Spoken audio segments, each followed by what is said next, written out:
That's right, I see the chat. I see y'all rocking, I see y'all coming.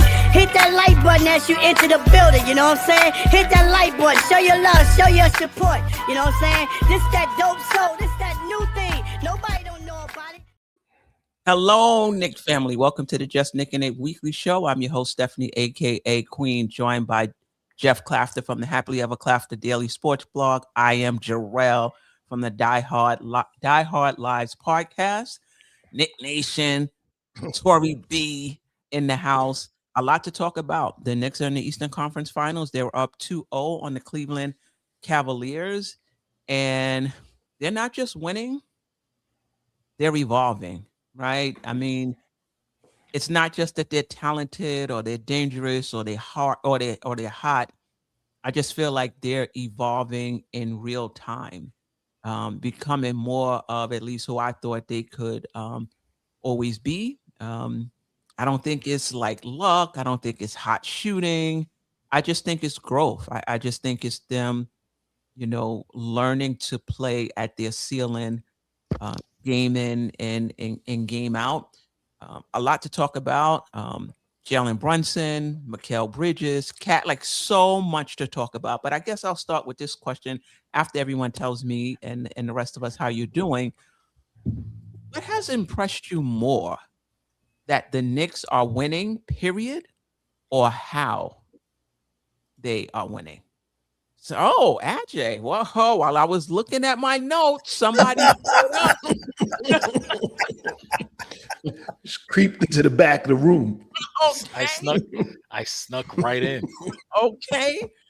Welcome, Ajay. Well, first, let me just say, how's everybody doing? Knick Nation, Tory? Good. Ajay? I'm doing good. Can't complain. We're good. All right. Glad you could join us. Shout out Latoria B. Thanks for joining us. Yeah. Hello. Yeah. So let's get into it. What has impressed you more, that the Knicks are winning, period, or how they're winning? Latoria, we'll start with you. Latoria or Tory B? What's your whatever comes out. It doesn't matter to me. I was joking with her about that the other day. My friends call me Tory, but Latoria is fine if that's what you want to call me. I don't have a problem with that. I think it's a little bit of both, right? Like I'm impressed that they're winning the way that they're winning and at the clip that they're winning. And then on the other side of it, I'm impressed at how they're winning because they're winning in different ways. Feels like every time they throw an obstacle at them, they overcome it. A 9-game win streak in the playoffs is very impressive. Yeah, absolutely right. Absolutely right. Knick Nation? Kind of ditto, kind of what she said. Yes, I'm definitely impressed because they are definitely winning in with, a lot of facets. They've, weathered the storm, overcome, coming back from, down that far. We were on a text message together. Y'all know me. It was it. I was taking the intravenous needle. I was ready to crack down on the cyanide. Y'all told me to hold on, brother, hold on. I held on, so I'm still here. But they're winning. You know what I mean? They're digging in and they're winning. And I'm impressed too, because out of these 2 games, I still don't see their offense truly in that flow yet. So I think that there's so much growth to come that, to me, I think coming up, I'll slow down. But for game 3, I think that this looks good. So I think it's a breakout, but I'll slow down on that point.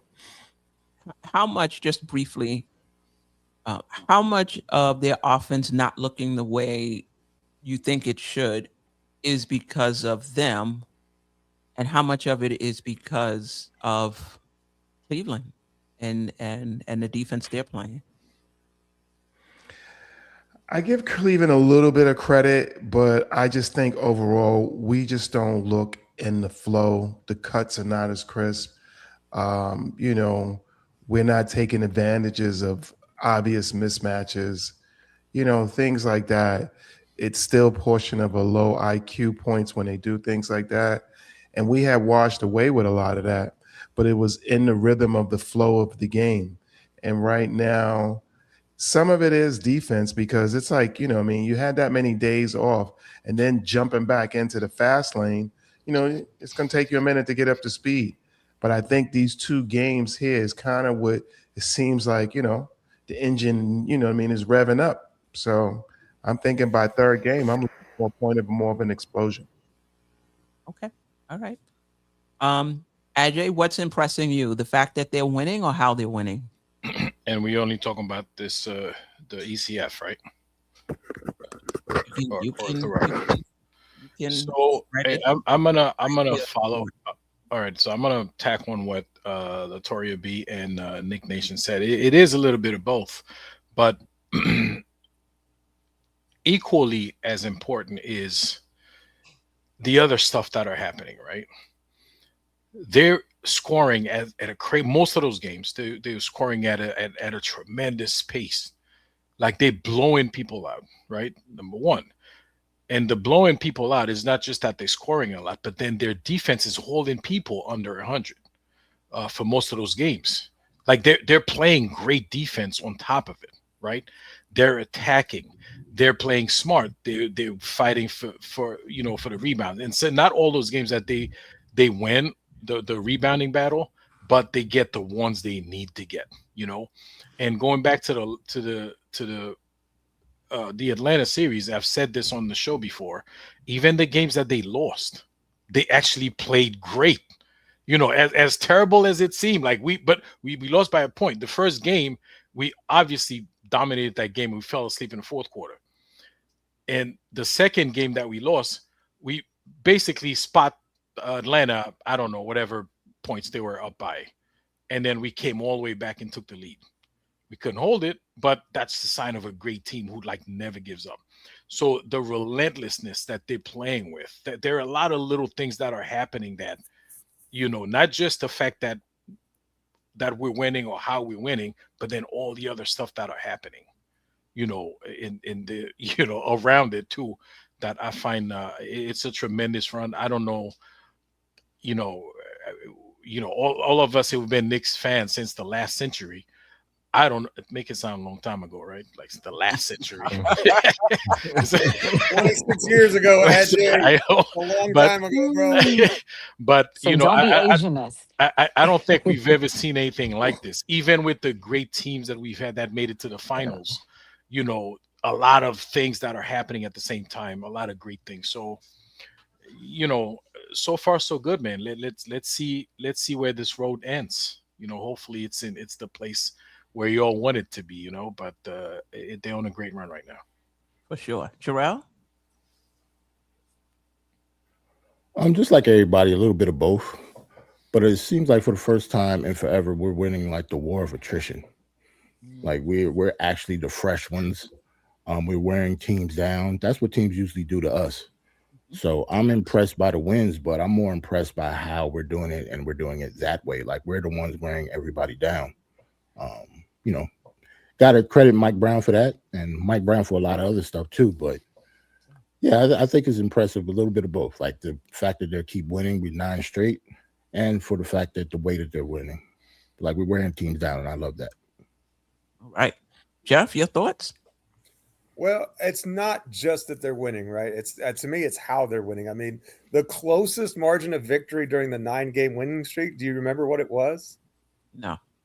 6 points, and that was in game 2 against Philadelphia.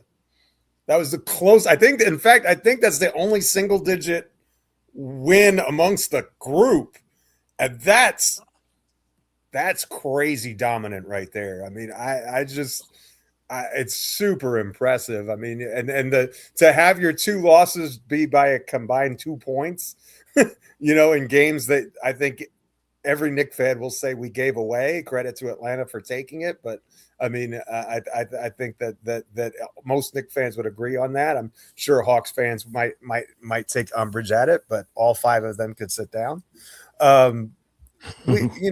We really just look amazing. I've never seen anything like it, and I just don't want the ride to end. We got to keep it going because we've done a lot of work, but this last stretch.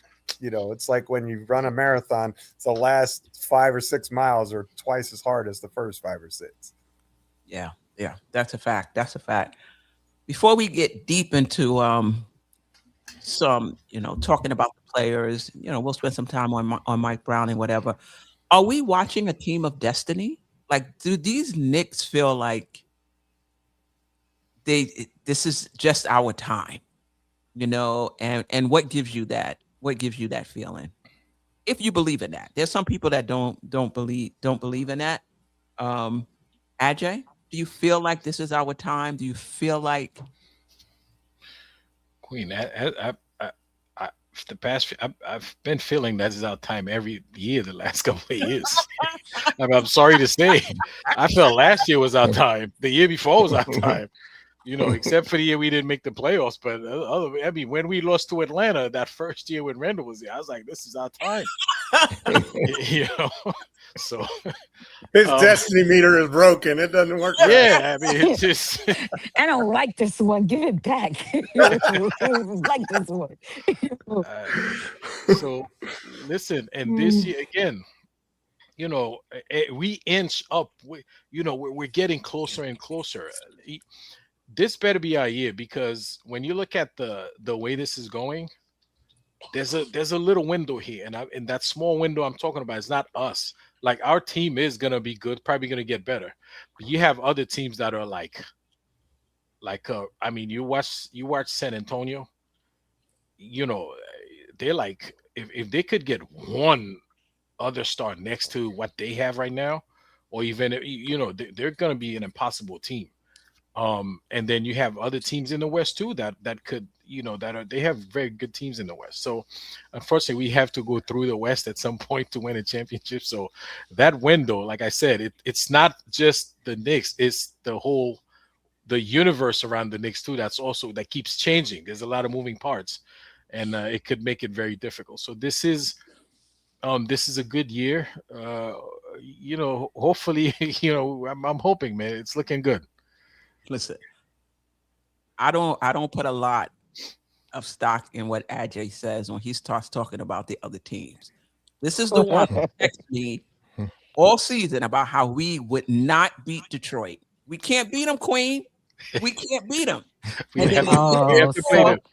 Well, he's So not wrong. We sad. can't beat them. They're already out. well, he was Right. right in that respect. He was And a so the year prophet. before, oh my God, Cleveland won 60 games. Oh, what are we gonna do with Cleveland? What are we gonna?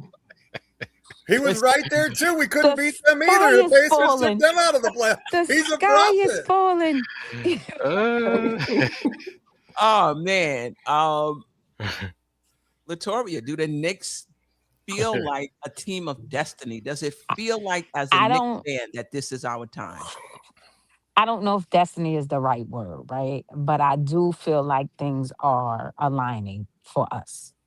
Who would have thought at the number 3 seed that we would actually end up being the 1 seed? Right? We fell in the exact right place at the exact right time. We ended up playing teams that have eliminated what competition we thought we were actually going to have. Right? Philly knocked off Boston. Cleveland knocked off Detroit. Like, that was supposed to be the tough path to the promised land. And we ended up getting Atlanta, and then and Philly, and now, Cleveland, which seems to be the easier path to the chip. And wow, if we continue to I don't think we play great offensively these first 2 games, but I really think that has a lot to do with the 9 days off.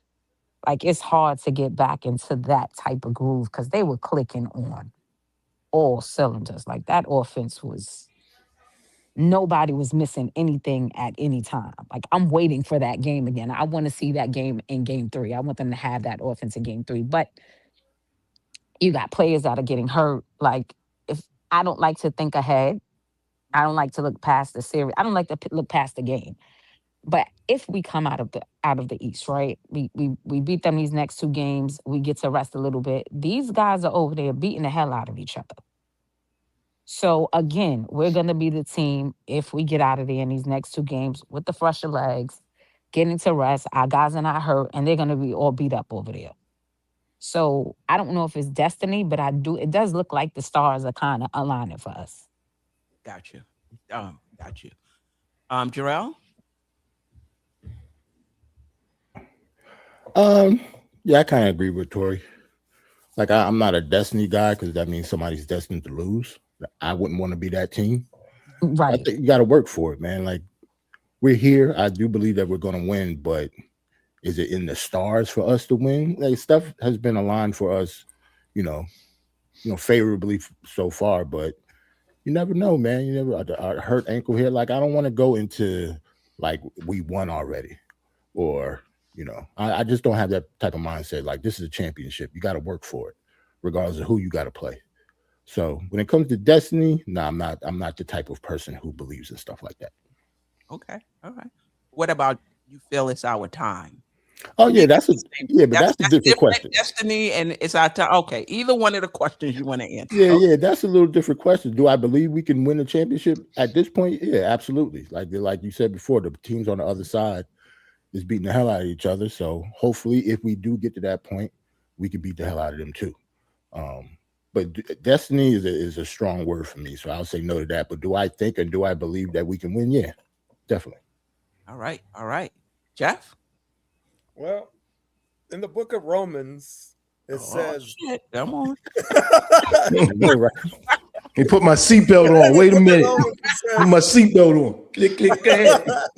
In the book of Romans, it says, those he foreknew, he predestined to Jerrell. conform to the image of the Brunson. Jerrell. Amen, brother. Amen. Jerrell. Forgive the blasphemy. I'm just joking around. But I'm not a big believer in destiny. I feel like in the last couple years we've had, Miami was an 8 seed, and we had the opportunity to play against them, and we lost.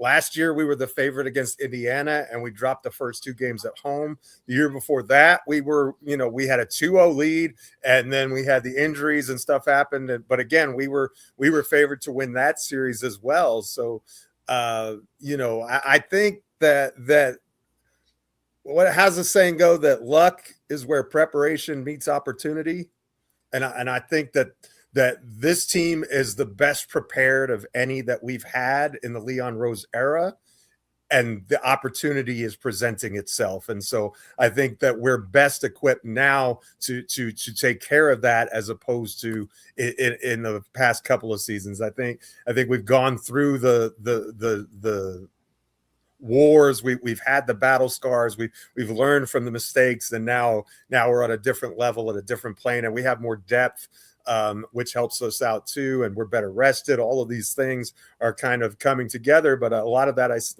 think it's a case of the Knicks being prepared for the journey and really learning from their past mistakes and trying to take the next step forward. All right, Knick Nation.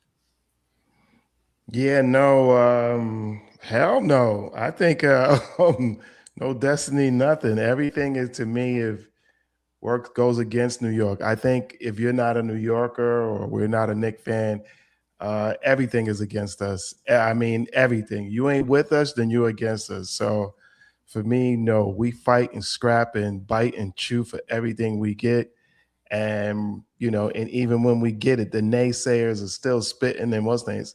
So I don't feel there's no destiny or no what's name, and nothing behind us. I think destiny might be a hater too. So no, I'm strapped in for this ride, and you know what I mean. It's going, it's been a rough ride. Like I say, I'm of age when the championship happened, but I was too young to know what was going on. But at 5, so yeah, no. This has been a fight and battle, my whole life here. I'm trying to win.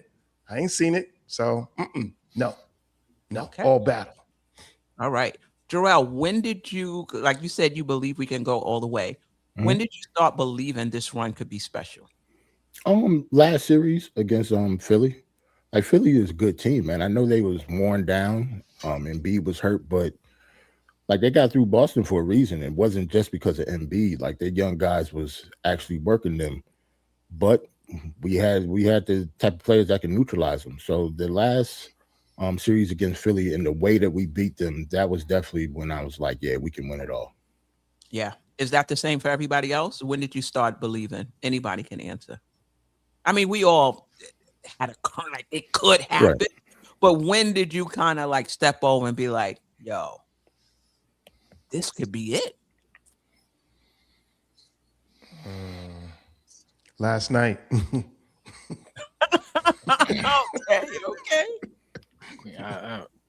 I didn't get nervous with the Atlanta series, even when we're down 1-2, because But when did you think this could be special? Queen 1984. You want no. Honestly, Queen. Training camp. When no, not training camp. When not when from the text I received. No, like listen, we're on a roll. I'm feeling pretty good, but when Cleveland beat Detroit, I didn't want to face Detroit. We're a better team than Detroit, but they're a terrible matchup for us. And it would have been, even if we have to fight with Detroit, but by the time we make it to the final, we'd be beat just like we're thinking San Antonio or OKC gonna be beat. So I feel like the path is easier. I don't think, and Cleveland has more talent than Detroit, but they're a better matchup for us. So far. And Jerrell, I'm sorry, Philly did not have a good team, brother. I don't know. Who's the better matchup for us, Cleveland or Detroit? Cleveland. Okay. Listen, no, Cleveland has more talent. No, I don't disagree. But they're a better matchup for us. I just didn't know which team you were talking about. Yes. Let me tell you something. The New York Knicks would have made that Detroit series would have been over by now. I'm with you, Queen. One person, he would have swept through them with no issues. I wanted to play them so bad in 2 games. I was so hoping bad. Detroit too. Like I they wanted have to play them one so bad. person. I don't care how. Listen, the Knicks who played Detroit in the regular season is not this team. Exactly. It's not this team. And all you have to do is cut off the head of the snake and Cade Cunningham. No. That series would have been over. Right now, we would be resting, trying to figure out after 2 games. Because they would have mailed in their waiver forms. Like, listen, we're gonna forfeit these 2. They would tell OG, yo, go back on the injured list. On the injury list. Rest up for the finals. For real. All right. Let's get into I want to talk about Brunson. I want to talk about Bridges. I want to talk about, well, let me just, for those, Jeff and I did the show this morning. Anybody want to say anything about the game last night before we start breaking down the first 2 games of the series? I mean, what can we say? The Josh Hart, man, that was a Josh Hart game. And, Josh Hart, Edge, get it right. I know. It's crazy, Queen, how Cleveland they didn't make the adjustment, right? They made a conscious effort to say, you know what, let Josh Hart beat us, and he was actually beating them, and they didn't adjust. Like the entire game, they took the beating. That was weird to me, but what the hell do I know, right? When you think about it, though, I'm pretty sure they felt they were in a good spot. Because think about it. Josh Hart was 2 for 7 at halftime. In that third quarter, I think he hit 3 in a row or something of that sort. So in the first half, it actually was working. He was 2 for 7. Right? Well, then he hit something like that. I think it was 2 for 7. Then 1 for 5 from 3 in the first half. 1 for 5. Okay. 2 for 7 overall. I'm just talking about from 3-point range. He was 1 for 5. Oh, right, 1 for 5. So I'm pretty sure they felt like, and it was close. And then he came out and then he hit 3 in the third quarter. And I think he only hit 1 more in the fourth. He was 5 for 11. It looked like he hit 9 in a row. But when you break it down, it was like, he was 1 of 5 in the first half. It looked like he was smoking.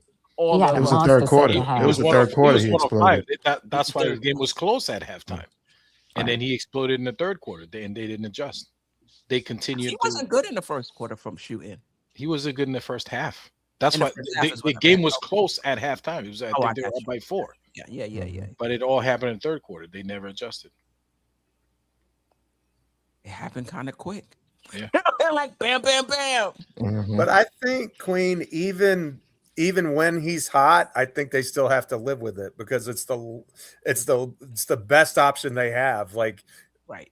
you can't. OG, McCall, Cat, and Brunson are so much more dangerous, right? Like, let's think about it. Everyone's kind of surprised that Josh Hart erupted in the third quarter, weren't they? I mean, like, if you're being honest, like, their game plan worked, except Hart made shots. But to leave McCall open is death. To leave OG open, we've seen what he could do in the first 2 rounds. You don't want to do that. And Towns and Brunson, I mean, forget it. They're 2 all NBA players. So, ideally, when given the choice between the lesser of 2 evils, you choose neither. But that's not an option for them, right? They have to go with something, and that's the best choice they got. Jeff, I mean, I think Josh Hart, he's having a pretty good season from 3-point line. Believe it or not. When you look he's at shooting 40%. Yeah, he's 40, 41%, whatever. So he's not. I don't know if that was their best. It was. I mean, of all the people to leave alone. But what I'm saying Right. is, part of it is that the way the Knicks are constructed right now, it's pick your poison. Right. It's pick your poison. And so if you're deciding that you're going to take the ball out of Brunson's hands, that basically what you're saying is we're going to make him a passer. So we're going to make him a passer, and we can't cover everybody because you got 2 on Brunson, at least initially, right? Then you're in rotation. We got to cover OG. We got to cover Bridges. And, if Hart hits a few, he hits a few. They took that bet because you have to bet on somebody. Like, you can't, you're not going to be able to cover, everybody. Now, if you want to say that, Jared Allen like roamed too much, and there was one play where he was like opposite baseline almost, and Josh Hart was at the top of the key on the other side of it. I was like, come on now. Like, that was total disrespect. That was total. But they act like Josh couldn't put the ball on the floor. Like, y'all gonna leave him like that?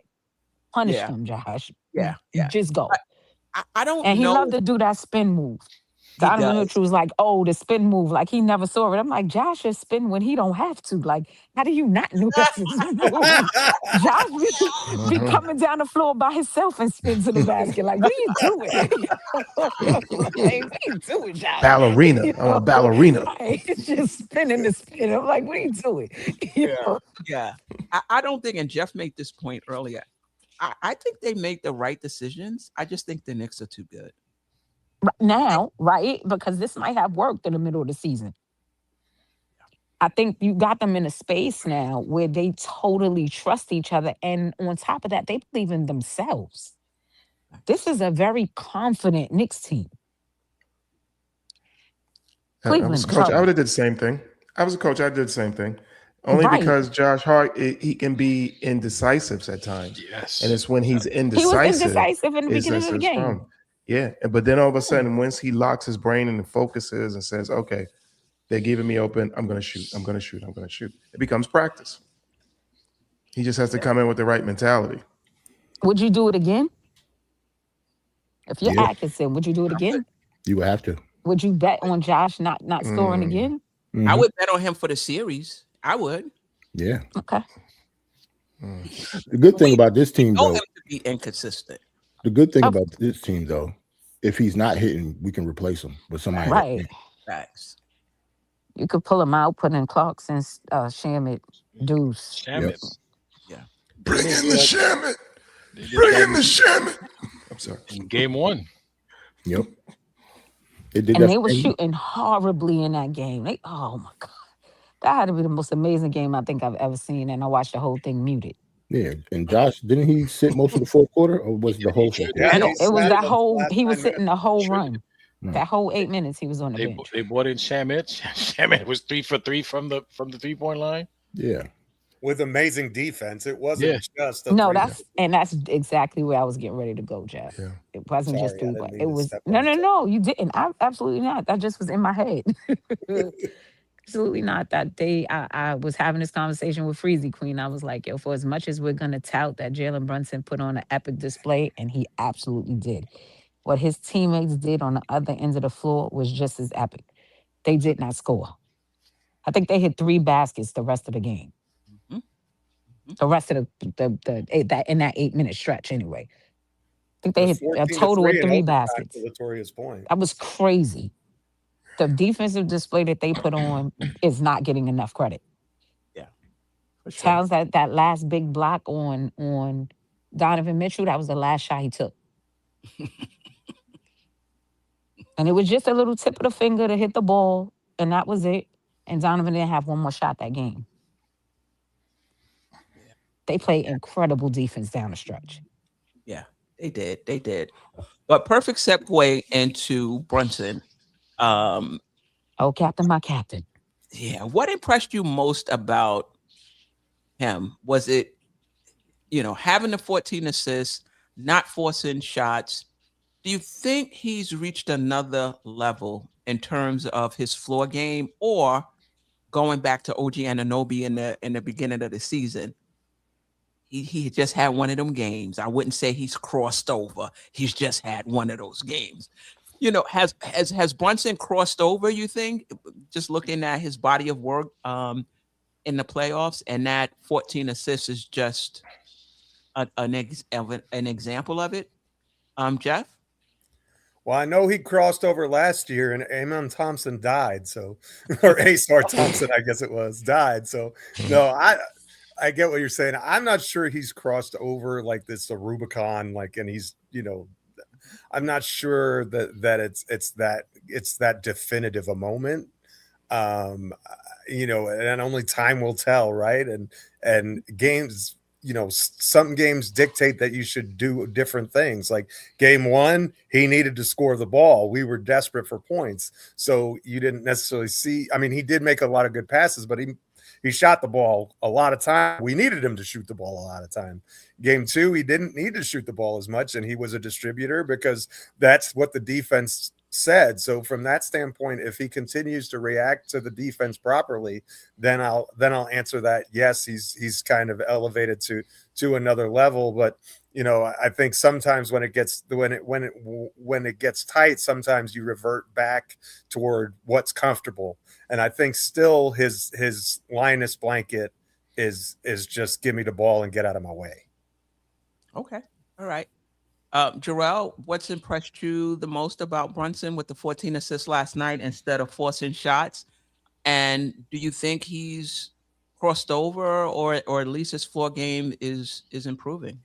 It's definitely improving. I don't know about crossover, just like Jeff said. Like I thought he was always capable of this, but it always dictates, how the game is going, how the defense is adjusting to him, or how he adjusts to the defense. Like 14 assists, like he would have more assists if like we was actually hitting shots. Like if Josh Hart was hitting shots. That's why he got 14 assists. There's been other times when Jalen's passed them the ball and they just weren't hitting. So I never thought of him as somebody that just was a mole, and he's a point guard, but he's just a scoring point guard. He's always been capable of having a good floor game, but that's the thing that we always said that he needs to improve at. I don't think just because of that game, like he crossed over anything. I still think he's, just as good. I don't think he's any better, but time will tell. Like the next, if we get past, I always want to say if we get past Cleveland, which I do think we are, like the next, the two teams that's on the other side, like their defense is a little different. We'll definitely see what his floor game is like then. Yeah. Just because they could throw more stuff at him than Cleveland can. Definitely. Shout out to No Love from the Refs. 25% viewer to like ratio. Hit that like button. For real. Appreciate you. Latoria? I'm gonna disagree with the fellas. I do think he turned turned the corner this season. And I think it happened in game 4 of the Atlanta series. And I'm not talking about when Papa Brunson yelled at him. I'm talking about when he walked off that court and he stopped in front of Cat and tapped his head on his chest. And I'm like, all right, these dudes are locked in. And Jalen Brunson his game has changed since that day. If you watched that game yesterday and you saw that he didn't force anything, you know Jalen Brunson turned the corner, because in that case, when they weren't scoring and we started to go down a little bit, Jalen Brunson would have forced everything. He wouldn't have passed the ball. He wouldn't have looked for his teammates. As soon as they missed 1 or 2, they wouldn't have saw the ball no more. And that's from the beginning of this season. So just for the fact that you watched him play an actual full basketball game where he didn't force anything, you know Jalen Brunson turned the corner. 14 assists, which should have been 24. People was knocking their shots down. Lets me know that Jalen Brunson is totally locked in, not just with himself, but with his team. They believe in each other. He definitely turned the corner, because that team go where Jalen go. And if Jalen Brunson is playing selfish basketball, because that's what I call hero ball, not just him taking over and scoring, because what he did down the stretch of that game 1 isn't hero ball. That's Jalen Brunson understanding that I'm on the heater. This dude is barbecue chicken, and I'm going to score every time down. And his team believed in him enough to make sure on the other ends of the court they did what they had to do, and it came right back up the court and fed him that basketball. Jalen Brunson turned the corner. I'm not going to take that away from him. He bought into Mike Brown's system, and he's playing really good basketball. For sure. Latoria, how do you differentiate selfish when he's going one-on-one? Mm-hmm. How do you differentiate when it's selfishness and when it's necessary? When it's Jalen selfishness and when it's you could tell, right, when he got a vendetta against somebody. He'll walk on the court and it's all about him. He's taking the first shot. He's taking the second shot. He's taking the third shot. He's not looking to get his team involved. He holding on to that basketball till it's about 17, 18 seconds. Seconds is ticked off the 24-second shot clock. Then he might make a pass, and his team has got to heave up baskets with the time running off. That's when Jalen Brunson is playing selfish basketball, and we've all seen it. What he did last night was not selfish. What he did the other day, that wasn't selfish. They needed him to be on the heater, right? He wasn't, and he passed the basketball. He was on the heater. That first 3 he gave to Mikal Bridges, he could have kept himself. That 3 he gave him in a corner to go down to make it a 3-point game, he could have shot the ball. He could have stopped maybe 1 or 2 steps before that and pulled up. But he didn't. He passed the ball to Mikal. He passed the ball to Cat underneath the basket. When he was underneath the basket, he could have took the shot. He passed out to Shamit. He could have took the shot. So he still, even though he was on the heater, he kept his teammates involved. He showed them that he trusted them. That's not hero ball. That's a dude on the heater who know he got a team around him, and he still was willing to share the spotlight with them when he didn't have to, because he wasn't going to miss. That's a fact. Nick Nation? I don't know if he's, to me, if turning the corner, I don't know if he's turned the corner per se, because to me, he's always had those skills. I think he's created more balance of who he is in the game, in the offense, and the team in general.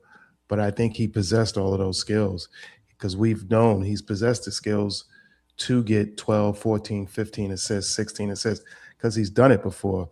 You know, he's put his chest out there and played defense before. You know, he's scored what it is to score what it is. But I just think that he's created now more gamemanship and more balance in his game. And I think he truly, once he goes off to the sidelines and stuff like that, I think he is taking in all the analytics, and I think he applies it as he goes back out there, which shows me that he's probably, like I say, maybe not turned a corner, but created more balance across the board.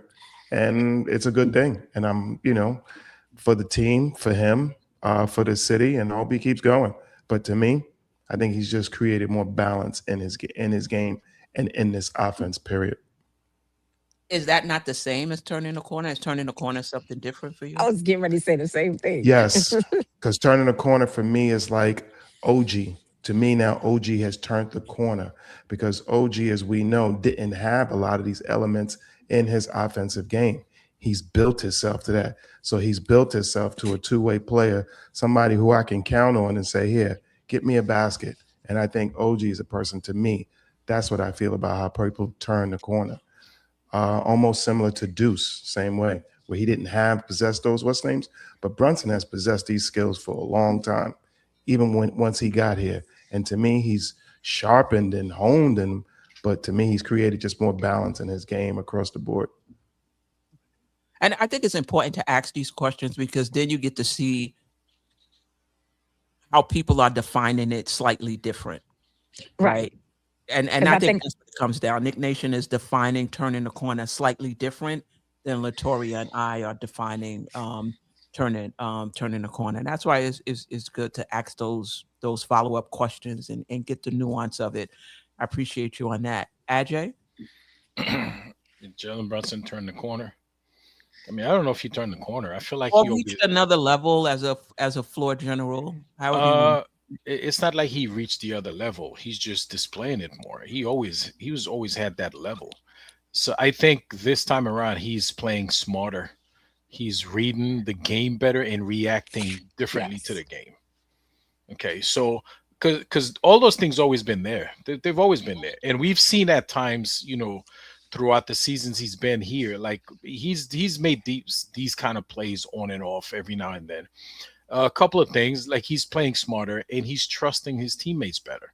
And maybe this is what I don't know, whatever meeting they have, whatever that the coaching staff make him understand. Listen, teams are gonna gravitate towards you and Cat, and they're gonna double you. Somebody's gonna be open. You just have to trust these guys. And guess what? These guys they're delivering, they're performing. These guys are hitting them shots. They're hitting them shots. I mean, shout out to Mikal Bridges, who were I don't know, like he was like in the gutter to start all this thing. And then now look at Mikal Bridges, man. He's consistent with his scoring. He's consistent. Yeah. So and granted, Brunson, he never not trusted Mikal Bridges, even when he was in slump. He always trusted because he's known him since they were in college. So he knows that guy can bowl. He's just reacting better and making the right play. He's just making a smarter play now. And I think Latoria B just mentioned there's a play where he was under the basket.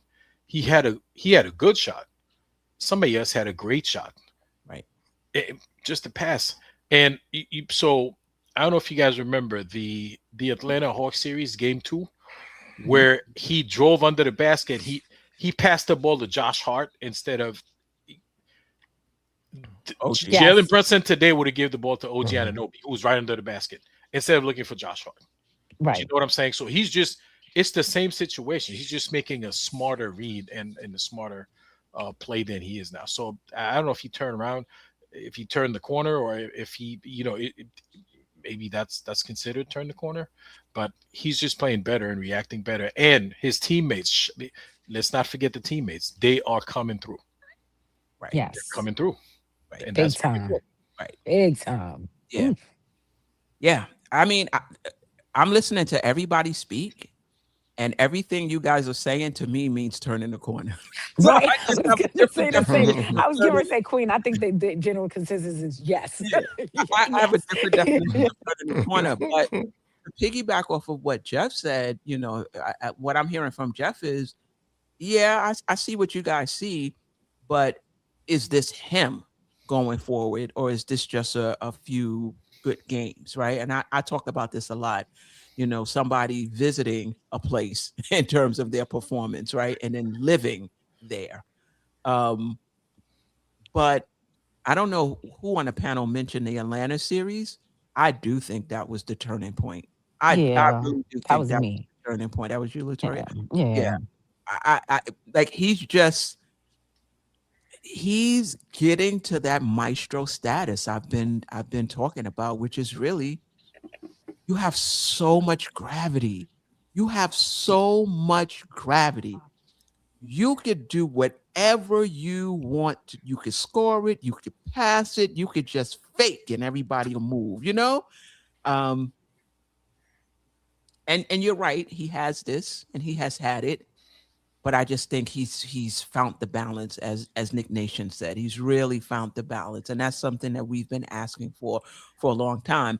But part of that balance, in my opinion, is also knowing when it's time for you to take over and go on a heater, because nothing seems to be working. And that's why I asked Latoria that question, because some people feel anytime you go one-on-one, you're being selfish. And for me, it depends on the situation. There are some situations where your best player have to give you a few buckets in a row, or at least try to. They may not hit it, but at least try to. And I think he's reading those situations well. Also,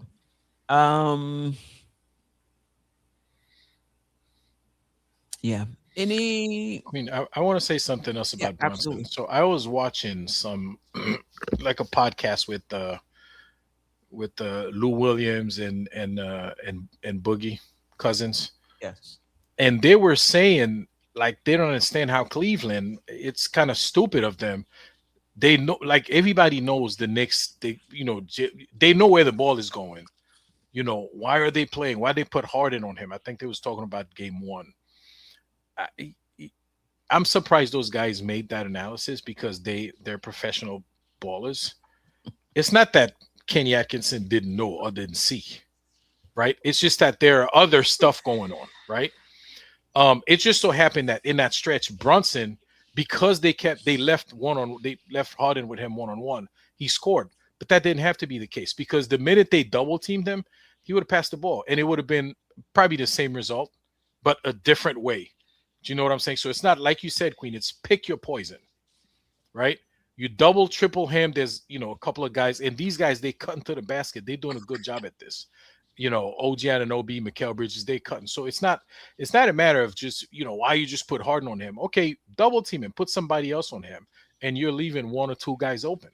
So I was kind of surprised of that talking point from them, because they've been in that situation where you have a guy who's dictating the pace, who's scoring, you can't just automatically double team him, because that's not really a solution. It doesn't work all the time. I mean, and that's the question. Are teams, well, Cleveland in this case, creating more problems for themselves by doubling Brunson? Exactly. It could be. That's what I'm saying. They could be creating more problems for them by double teaming. And in the last series, in Philly, you realize that a lot of possessions they double team Brunson. What did he do? He just passed the ball to somebody else. And what happened? OG Anunoby had a great series. Because he was getting open shots. Nick Nation, your thoughts on that? Do you think you're creating more problems? But it's a tough decision for a coach. I'm gonna just let him go ham, and I'm gonna hold everybody else down, or I'm gonna let somebody else beat me. Do you think the Cavs are creating more problems by crowding Brunson and doubling him? Yes, without a doubt. Regardless to the fact, Brunson is what you would call a pebble in a pond. You know what I mean? You drop him in the middle, ripples across everything. Anytime he's got the ball, anytime he gets in, because he can get to the heart of the defense. And any player that can really get into the heart of your defense at will just creates problems. So you have to point it is to truly pick your poison. But the gamble is do you have a player that can, maintain him, slow him down, or give him, a difficulty point in the shot clock? Because that's what you're really looking to do to Brunson. But the team and Brunson's balance and Mike Brown and, our credit to the organization. When's the last time, because it's almost like a thorn in my side. When's the last time you really seen Brunson battling his way to get past half court on a consistent basis? If it does happen once here or there, but you think about last year, early on in the season, it was consistent. It put a bad rotation into our offense and a bunch of other things. So to me, that's where, things are altering and things change. So it's more of a pick your poison, because immediately we snap out of certain things and shift to others. And when we can do that, it keeps teams off balance, you know what I mean, by the things that we do. because that other times where we would just do that, how Tibbs was, banging our head consistently against the wall, things like that were consistently frustrating. But now we've adjusted it. They, you know what I mean? That them having discussions, talks, everything has created a lot more balance. And for other teams, it creates imbalance for them. So we got the scales going right now, and we got to just keep it going. Yeah, I want to get to LRYs before I, Geoff or Oh, or yeah, add, so he said that earlier. Geoff or Jerrell, if you want to weigh in on a question. LRY7, appreciate you. Having a healthy Mitch, Deuce, and Shamit, plus having GTA and Clarkson, and don't forget Wingstop, make JB look less selfish because he has more real help, but he's ultimate team first. I agree with that. I don't really see him as selfish. In his heart, I don't think he's going out there saying, "Oh, this is just going to be about me. I don't give a damn about nobody. I just want to look good." I think he really thinks he's helping the team, and I think the big thing has been the trust. I don't know if he trusted some of the guys last year, and I think this year, even Alvarado, he trusts Alvarado. He trusts Deuce. He trusts Shamit. He trusts whoever is out there with him. He trusts them, and I think part of it is because those guys got an opportunity to show what they can do, and Brunson was able to see them perform in games and be like, "All right, I got it. I'll trust you." But my point is, you do look better the more talent you have around you, and he definitely has more talent around him. I'm not a believer in the DeLon Wrights and everybody. Oh yeah, DeLon Wright. Like, stop. But he has. Forgot he existed. Yeah, right. I mean, like, oh, we had a pit. You know, we had. My man, that's my man's in them. The brick late, like, no. Who throw the ball over the side? Like, no. Campaign. Right. Right. We got Clarkson, we got Alvarado, we got Shamit, we did have last year as well. We got like, you know, we got guys with a higher ceiling.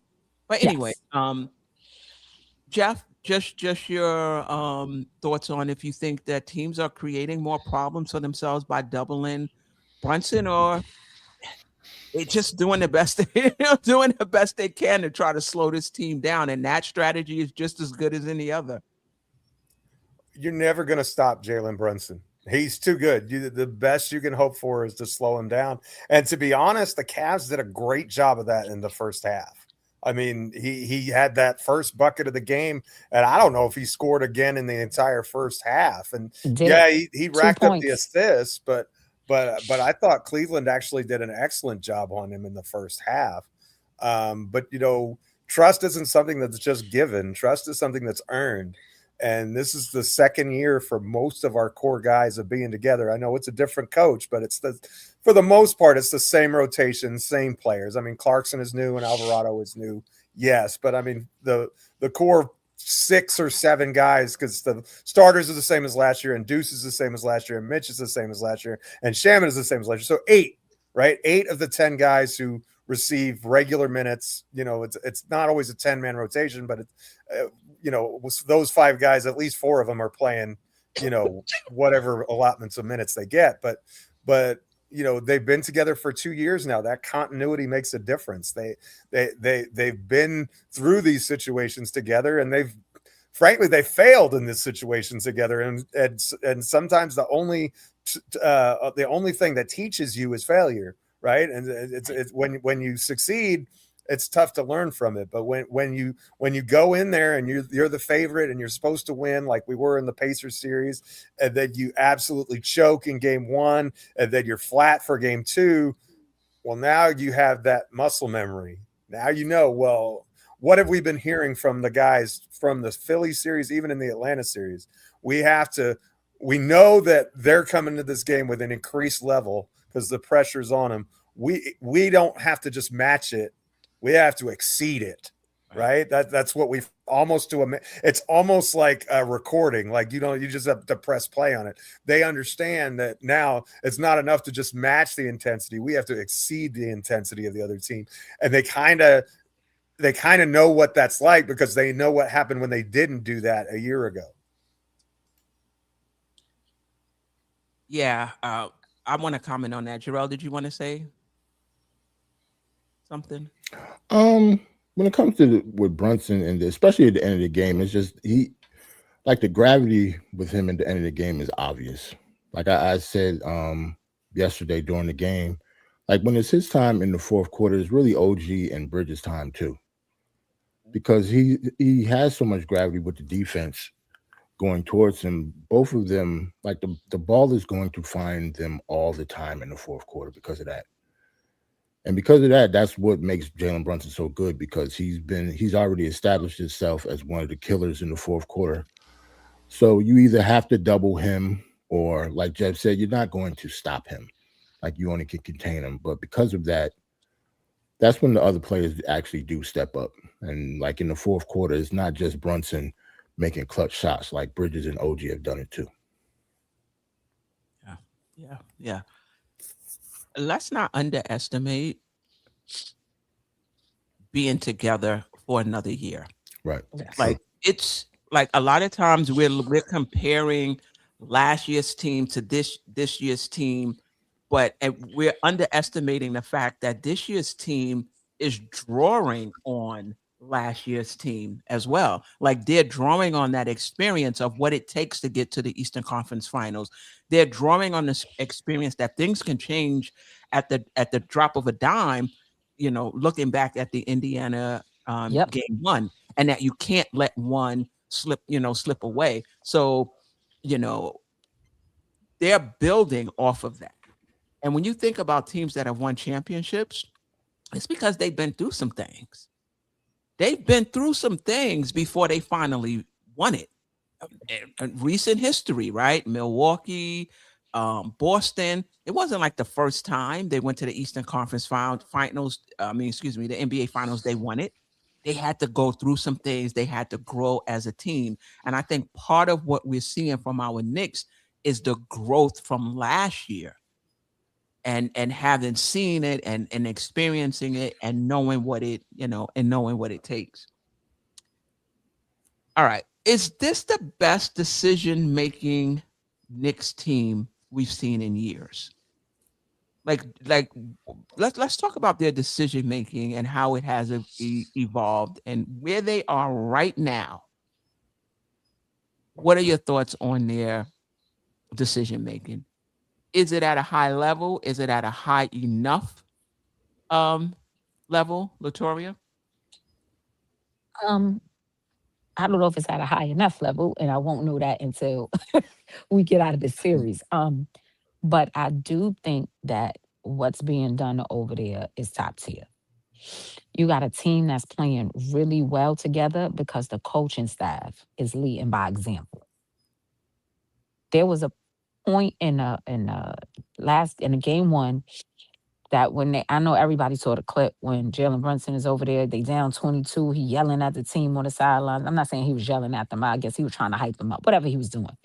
As soon as he finished talking, he sat down, and not Mike Brown, but Jen sat down and led the huddle.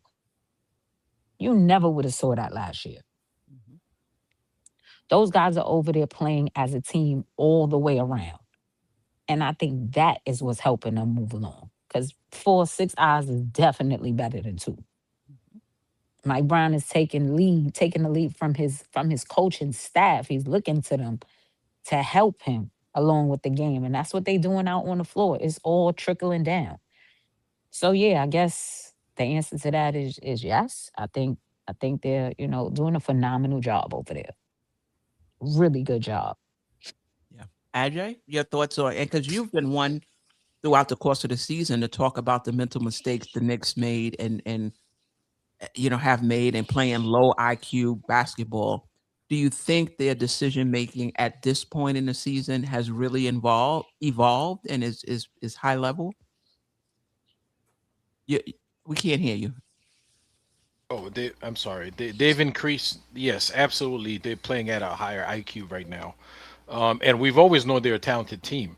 And talented teams, you couple that with the high IQ play. That's why they're blowing all those teams out. Because we know. I mean, you're looking at the Atlanta Hawks, the 76ers. I'm sorry, Jerrell. They're not a good team. We have more talent than they. Queen from game one. We all think they just don't have enough to compete with the Knicks, and you couple that with the high IQ play that the Knicks. That's why it was like that. Do you know what I'm saying? But um, high IQ is what helps when you play a team equally talented, uh, like um, like the Cleveland Cavaliers, or if you go into the next round and you play somebody like OKC who's got both, high IQ and even more talent, and you really need to be like really sharp in order to compete and possibly beat those teams. As you get deeper into the playoffs, you really need to sharpen your skills, sharpen your tools, limit the mental mistakes.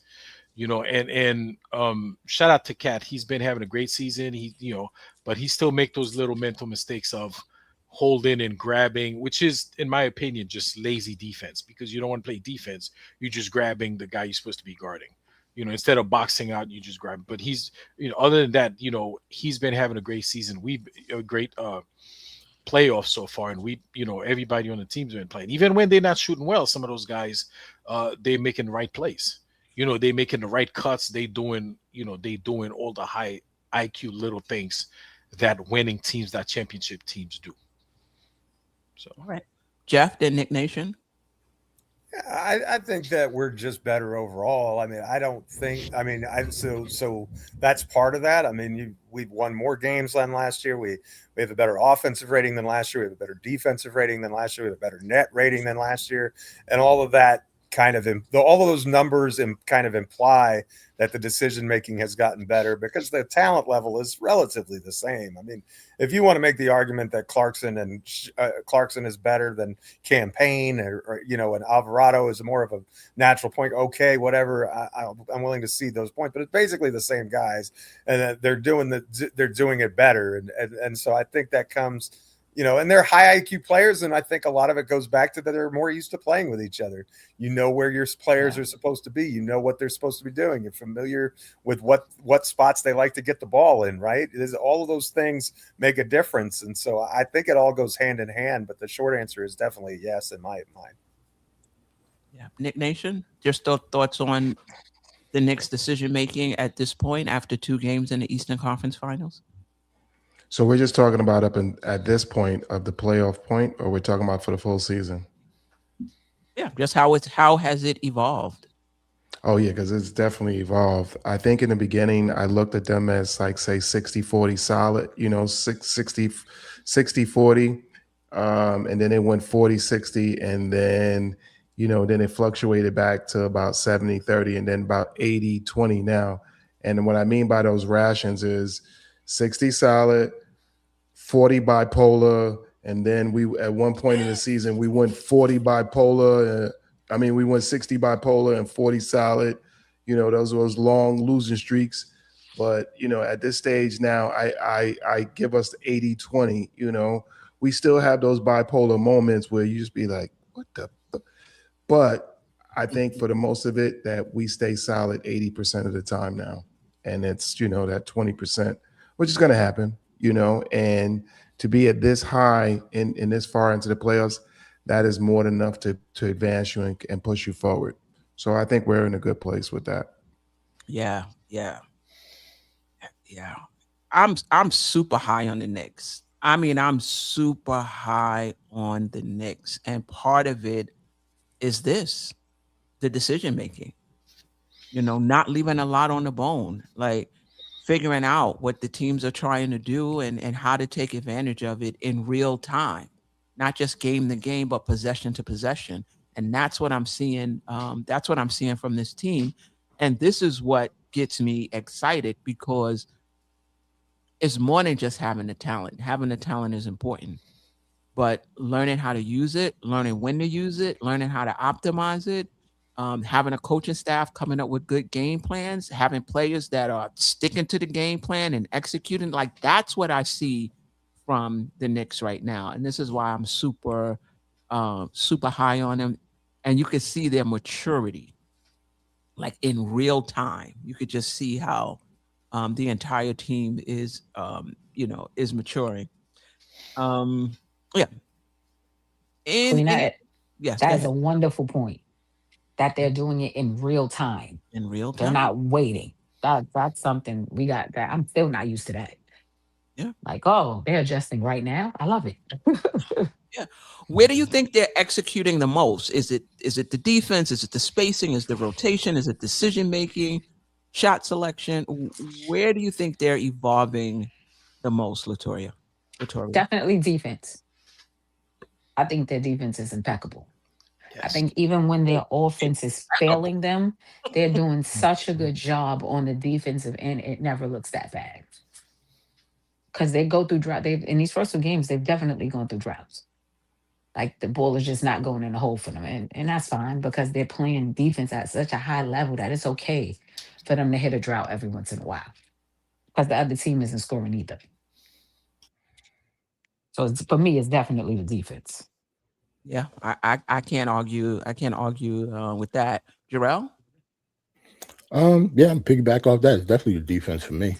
We still need to clean a lot of stuff up though, especially since the last game. I think they just missed a lot of shots that were They open. missed a lot of shots. Like we They can't. need Steph hopped in just to let us know that. Listen, I hear all of this what y'all talking about, but that defense wasn't great. She was right. Like I completely agree with her. Like they was definitely missing a lot of shots. It's not like Merrill. Like he was like 0 for 7 or something like that. Like he never shoots like that, especially if he's wide open. Like he's one of the best shooters on the planet. Like he was 42% from 3-point or something like that. He was definitely in the over 40 when it comes to the 3-point line this past season. So we can't leave him open at the top of the key like that often and expect to win games. So like we can clean stuff up like that, but yeah, definitely when it comes to IQ, we really improved on the defense by far. I just want to one little thing from that, right? Yes, he missed a lot of wide open shots, but we have to remember fatigue is a factor. Yep. And that's playing to our benefit because for as good as a shooter as he is, they're tired. Those guys have not had any rest. They played 2 7-game series, hard fought series, and then they came right into our building. They're tired. So yes, he doesn't normally miss those shots, but jump shooters need their legs. And they don't have them, especially late in the game. But they was breaking in the front. They were breaking from the beginning. They were breaking the whole game. Like, and then you also have They to were remember 5 too, of 10 from 3 in the first quarter, though. Now, right. But 10. what we do know is that this is a place they've also never been. So the moment may be a little too big for them. You gotta, there's a lot of things playing in our favor here. Yeah, yeah. Ajay, where do you think the Knicks have executed or improved the most? I'm gonna go with Latoria on this one. It's the defensive effort that they've been putting. I mean, there are games in these players that we didn't shoot. There's a couple of games we didn't shoot great, but our defense kept us. We didn't shoot great for stretches of the game, but our defense kept us close enough in the game that when the offense picked up, that we were able to catch up and take the lead. Even in that 9-game stretch, I can't remember which game, but which particular games. There's a couple of games where we didn't shoot well at all, but we were able to. Maybe game 3 against Philly is one example. We didn't shoot great in it, but our defense kept us in close. It kept us within striking distance, and we were able to, because at some point we're gonna, it's gonna start dropping, right? So just the defense keep us close enough, and then at that point when somebody start cooking, and then we catch up and take the lead. And that's one area I think that we've improved a lot. Is this championship level defense? We need to pick up another. We need to go up another notch or two if we're gonna go against OKC or San Antonio. I mean, those are high-powered offense over there. Granted, we're high-powered offense also, so we'll give them some work to do on the defensive end. They may not be as effective, because you got to play both ends. So if you're doing a lot of work on the defensive end, it affects your offense, and vice versa. So yeah, but I think, listen, we can't leave anything up to chance. If we can go up another notch or two, I think we should. Okay. Is this championship level IQ? Again, same thing. If we could sharpen the IQ, we can. Right now, we're in a good place because we are playing smarter. If they can play even smarter, especially depending on the team you're gonna play, right? Because it could be you playing OKC and you need to use Cat more as the point center, and you need to focus on that. You need to be smart about it.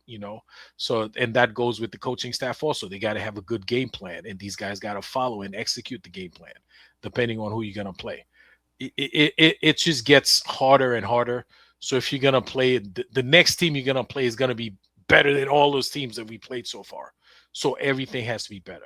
You have to be more efficient from the shooting the ball. You can't be giving away. You can't be missing, 7, 8 free throws in a game where you're shooting 20, 22 free throws. You got to hit on your free throws. You got to hit on your open shots. You got to play. You got to be sharper everywhere because the next team you're going to play is going to be that much better. Geoff, where have the Knicks improved the most? I have to echo whatever it is. It's defensively more than anything, I think. Is particularly with the game planning and how they're utilizing Mikal Bridges. I apologize. The Lord is upset with me over the Romans comment because the thunderstorm came rolling in. I don't know. It's how doing long the same here, though. The same exactly is happening here. I That's why called down okay, the thunder, literally. Well. But no, I really, getting back to my point, I really like how they're utilizing. They're not having Bridges having to fight over screens as much, and I think that really benefits his game. And he's trying to, he's able to work off the wing. They're pushing everything to the sideline, and that really helps their defense. It makes him more effective as a defender, and also he's able to guard Harden one-on-one because of his length and his ability to bother his shot just by staying still. And I don't think he can really get around him that easily, whereas some of these younger, quicker guards can really just, blue by you kind of a situation. It's not like that with Harden anymore. I think it's got to be the defensive end. I honestly think we haven't played a really crisp offensive game yet in this series. I'm curious to see if we do. I mean, we all know that the Deuce explosion is coming. Like, he's had 2 bad shooting games in a row. He's going to go 5 for 7 for 21 points, and it's coming. So I'm looking forward to it. Also coming is an OG Anunoby game that we, an OG explosion game. So just wanted to throw that out there. Yeah, I think we're underrating Cleveland's defense. I don't think the Knicks offense is just not clicking because of them only. If you go back and you watch those games, Cleveland has taken away a lot defensively. Particularly in that first game, I was surprised. I was like, wow, which team is that? Bridges cutting through the lane, nothing. OG cutting through the lane, nothing. I think we're underestimating their defense when it comes to the Knicks offensively. Not to say that the Knicks can't be better, they can, but what Cleveland is doing is has something to do with how the Knicks look. Putting Mobley on Cat, listen, sure, if Cat is in the post against Mobley, there's not much Mobley can do. But in terms of foot speed and making it difficult for Cat to drive, in terms of that length to contest 3-point shots, even though he did I don't know if he had all of those 5. I think he had 3 or 5 from 3 or whatever it was when Mobley was on him. I just think that Cleveland is doing some things. It's just that the Knicks are just really, really good. That's why it just doesn't. They're not getting the results that they need because the Knicks are executing when Cleveland is taking away whatever they're trying to take away. Yes, Queen. The adjusting in real time. They're adjusting in Yeah, real time. yeah. And They're then not adjusting like in real time. unlike Cleveland, who is not. It's like, oh God, this is not working. We'll try again next game. And thank you. I appreciate that. Coach But I think Atkinson, part I of it is appreciate that. Cleveland. I don't know if Cleveland. Yeah, they do have the talent, but I think they're top heavy. I don't think they really lean into their bigs Right. at all. Really, and I'm not saying that their bigs are world beaters, but I mean they don't lean into them at all. Really, Mobley had 14 points in the fourth quarter.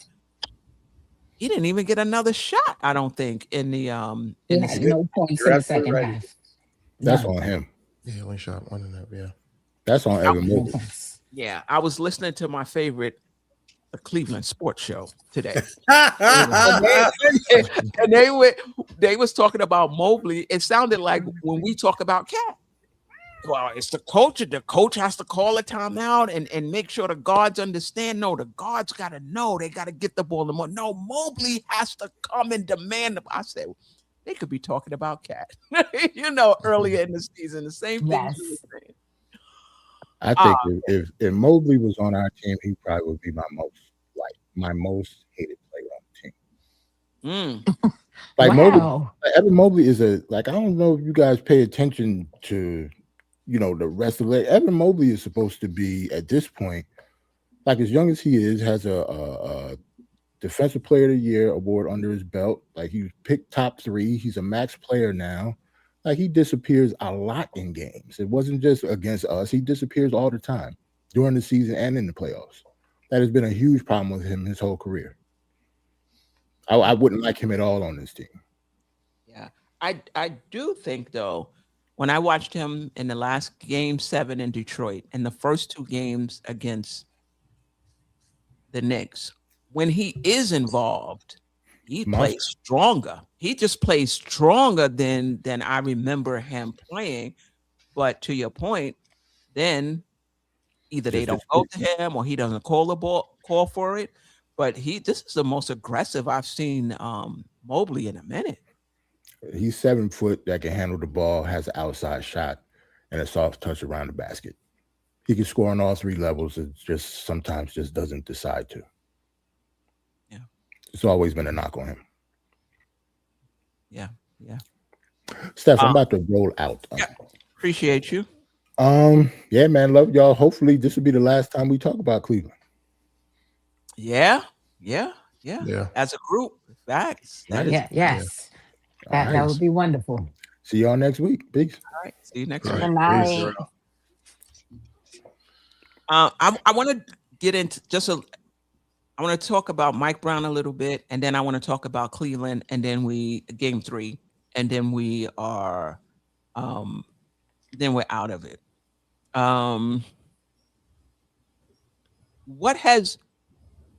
How much of what we're seeing is due to Mike Brown? What has Mike Brown unlocked for this team, whether it's offensively, defensively, wherever you want to go with it? Knick Nation? And I'm going to give y'all some credit, though. Mm-hmm. I want to give, Knick Nation, Geoff, Ajay credit. You guys call it as you see it. Like, when I say this is not the Pom Pom podcast, it's not. Mid-season, when we did the mid-season grades, I think he got a D from Knick Nation or C minus, something like that. A C minus from Knick Nation. I'm like, wow, y'all not pulling any punches. But how much of what we're seeing from the Knicks is connected to Mike Brown? What is he unlocked for this team, or do you feel like it's just the players executing better? Well, arguably, we got to give, I'll say Mike Brown and the organization, got to give him credit. We went from 26 to arguably number one defense in the NBA, currently standing right now. So you think about from where we were to where we are, that is with the same personnel. Usually, something like that is, there's a dramatic change in personnel. This is with the same personnel. So for that, you gotta give them all the world of a vote of confidence, because to take somebody from that to that, listen here, I know this is blasphemy on this show, but I'm gonna say it anyway. This is almost like, because I'm a Cowboy fan. My defense was rated like 29. So to take something, to even think that this is possible, that's something.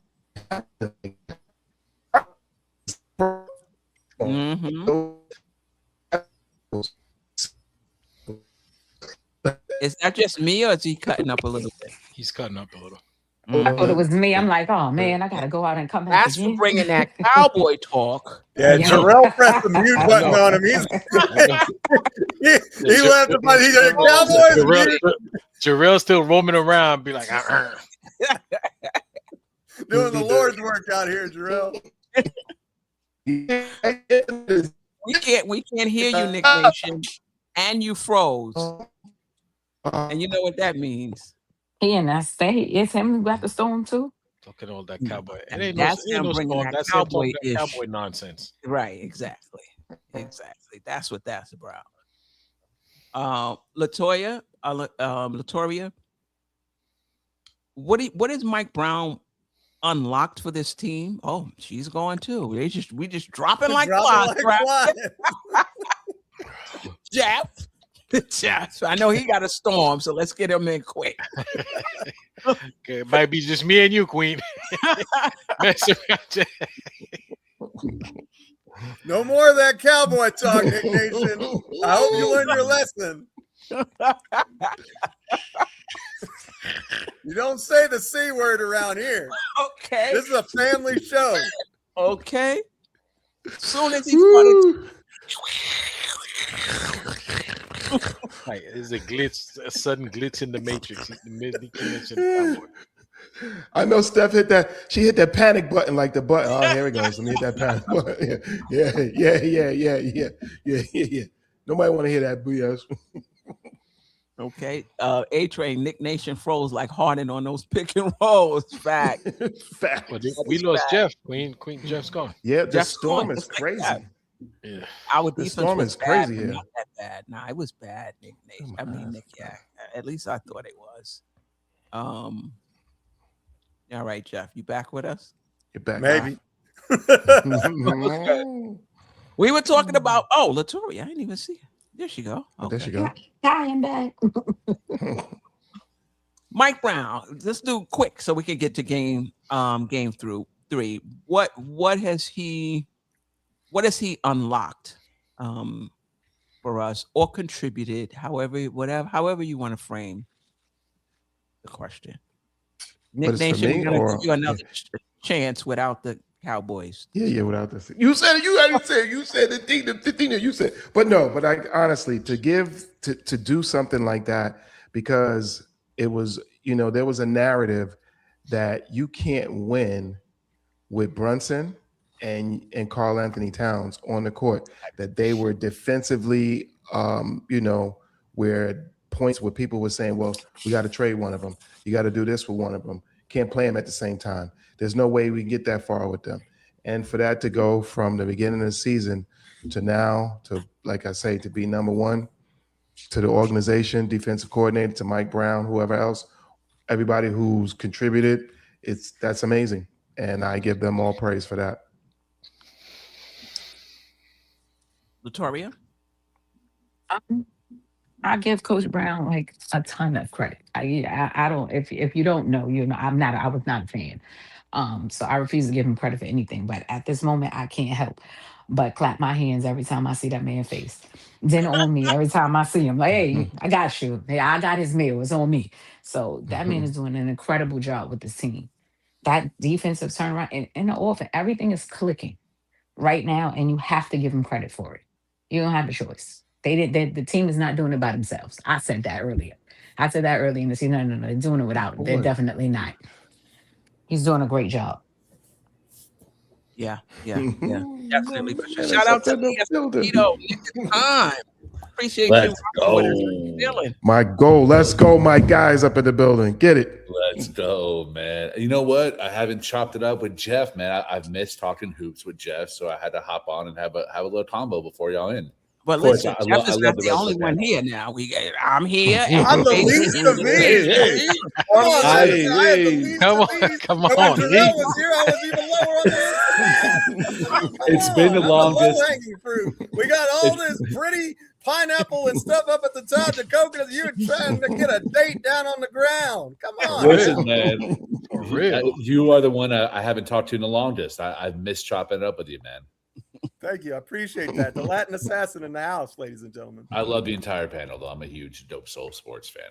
I know. Thank you. I'm just giving you the business. So we were talking about Mike Brown.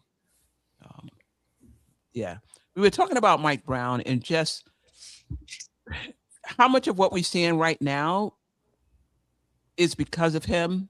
You know, what has he unlocked for us offensively, defensively, wherever you want to, wherever you want to go with the question. I mean, it's hard to argue that he hasn't been brilliant.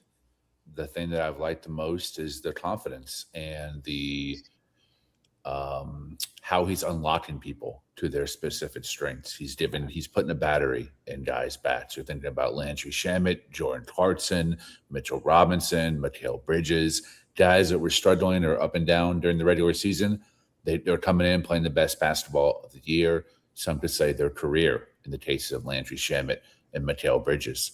I also like the way that guys have bought into even short stints, right? Clarkson's used to being an 18, 20-minute guy off the bench as its man of the year candidate. He's playing single-digit minutes and impacting the game, both in ways that he loves and relishes, which are those really tough floaters or pull-up jumpers in traffic, or also on the defensive end, being one of the guys that's top blocking when they're blitzing the pick and roll, being one of those guys that's having to defend at the rim and be vertical, be one of those guys that's out in transition and having to limit Harden and Donovan Mitchell from getting easy transition buckets. But also Jose Alvarado also playing individual single-digit minutes and coming in and impacting the game, taking the threes that are available to him within this motion offense with the Princeton cuts and all these backdoor cuts. He's getting a lot of looks from the perimeter, and he's taking them. He's also playing ferocious defense. He's doing his little grand theft. We haven't seen one yet, but I think we will before the series is over. Knicks in 4. But I've loved the way that he's utilized this roster, gotten guys to buy into their individual roles while also unlocking an absolute juggernaut defensively. The defense in game 2, man, to me, it's been the best defense I've seen all season from any NBA team. And yes, I'm including OKC and the Spurs in that conversation as well. I've been watching this game right now between the Western Conference Finals. I don't see any reason why we can't win a series in the finals. And it's either of these two teams. Beloved, this is our year. Yeah. Do you believe in destiny? Or is it just that this is our time? Or is it just the Knicks are just growing up and evolving in real time?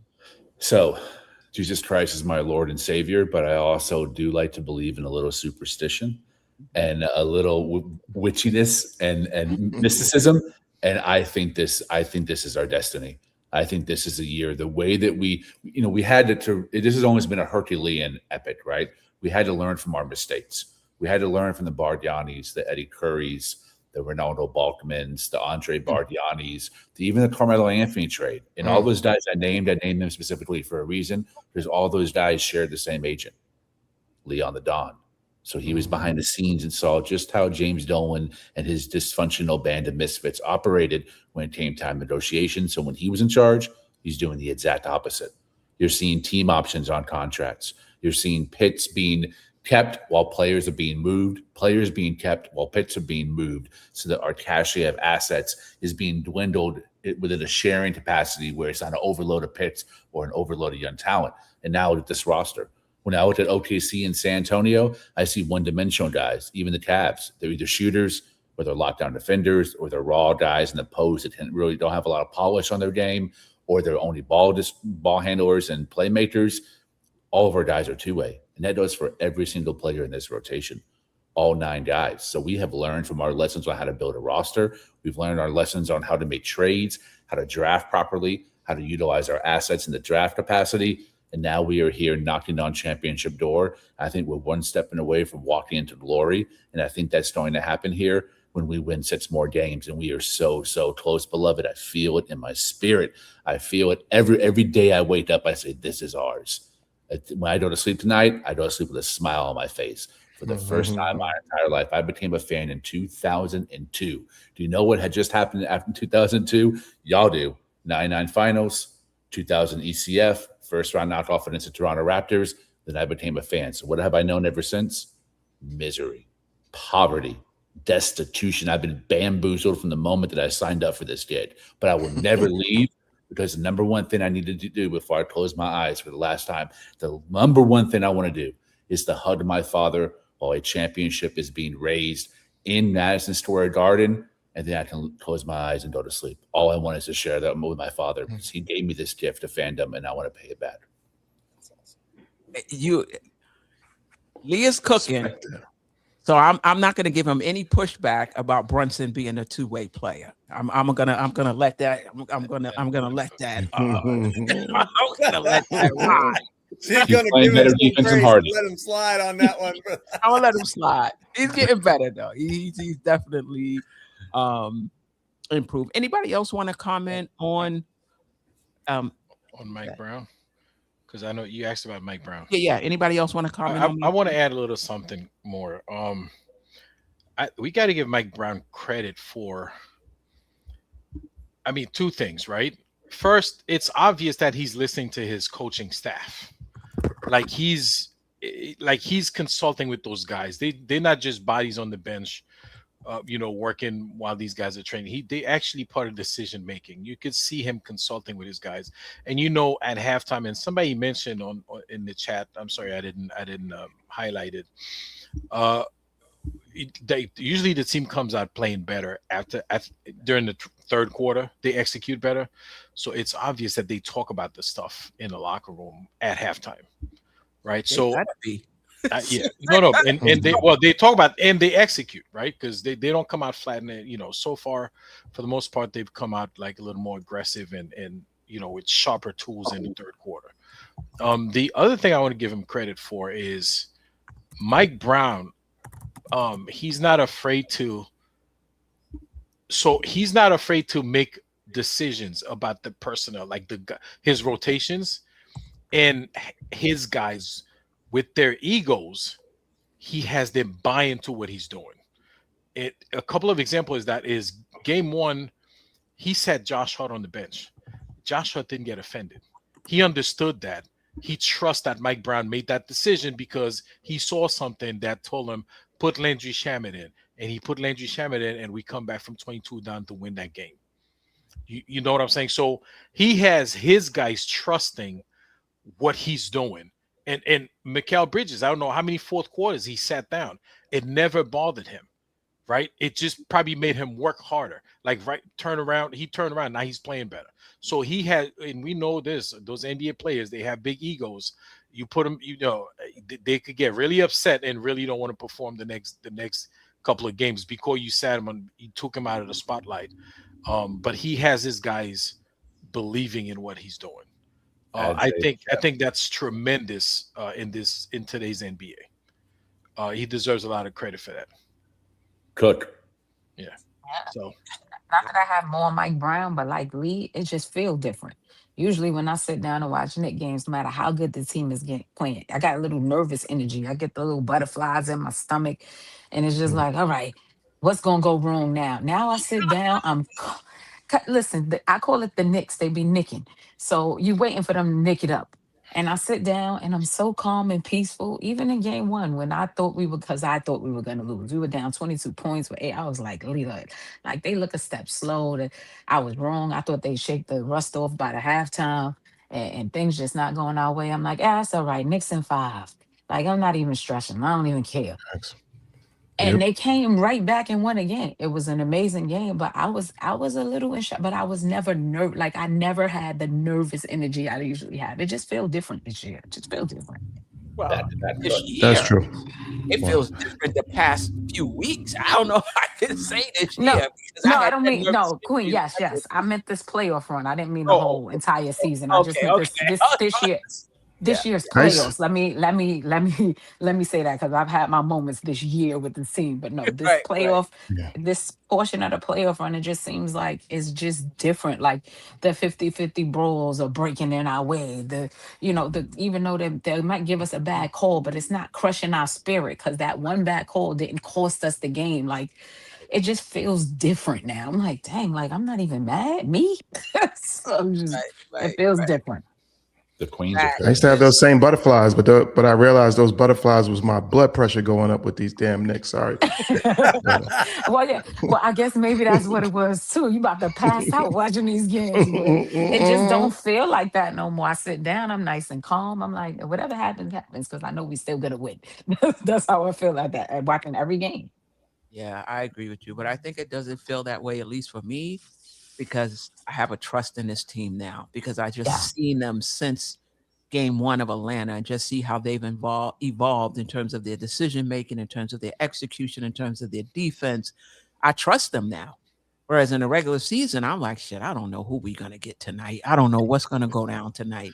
But now I trust not just the team, but I trust Mike Brown and the coaching staff. And I always say and the coaching staff because he talks a lot. I'm not trying to minimize Mike Brown at all, but he talks a lot about the collaboration with his coaching staff, and he mentions the coaching staff a lot. I trust him. Yeah. He earned my trust totally. You know, we've talked about the pluses and minuses of Mike Brown throughout the season, but he totally earned my trust in game 4 when he abandoned whatever he was trying to do offensively against Atlanta and changed everything up and said, you know what? We're going to run this through Cat. And you can argue, oh, it should have always been like that. He said, okay, fine. But he didn't stick with it. He said, you know what? We got to change it up. This is our advantage. This is what we're going to do the very next game. And that type of flexibility, and as somebody said in the chat this morning, malleability is what you need in the playoffs. Yes. You can't be stuck. You got to be nimble. You got to be ready to move with what the other team's adjustments are being made in real time, not just between games. And so, yeah, I feel the same way, LaToya, because I trust the team. I trust Mike Brown. I never like Everybody's to be better than me. Right. I never like to be the smartest better than me. I person. don't like You that. silly. You silly. I don't like I never that. like to be because the my emotions are different than y'all.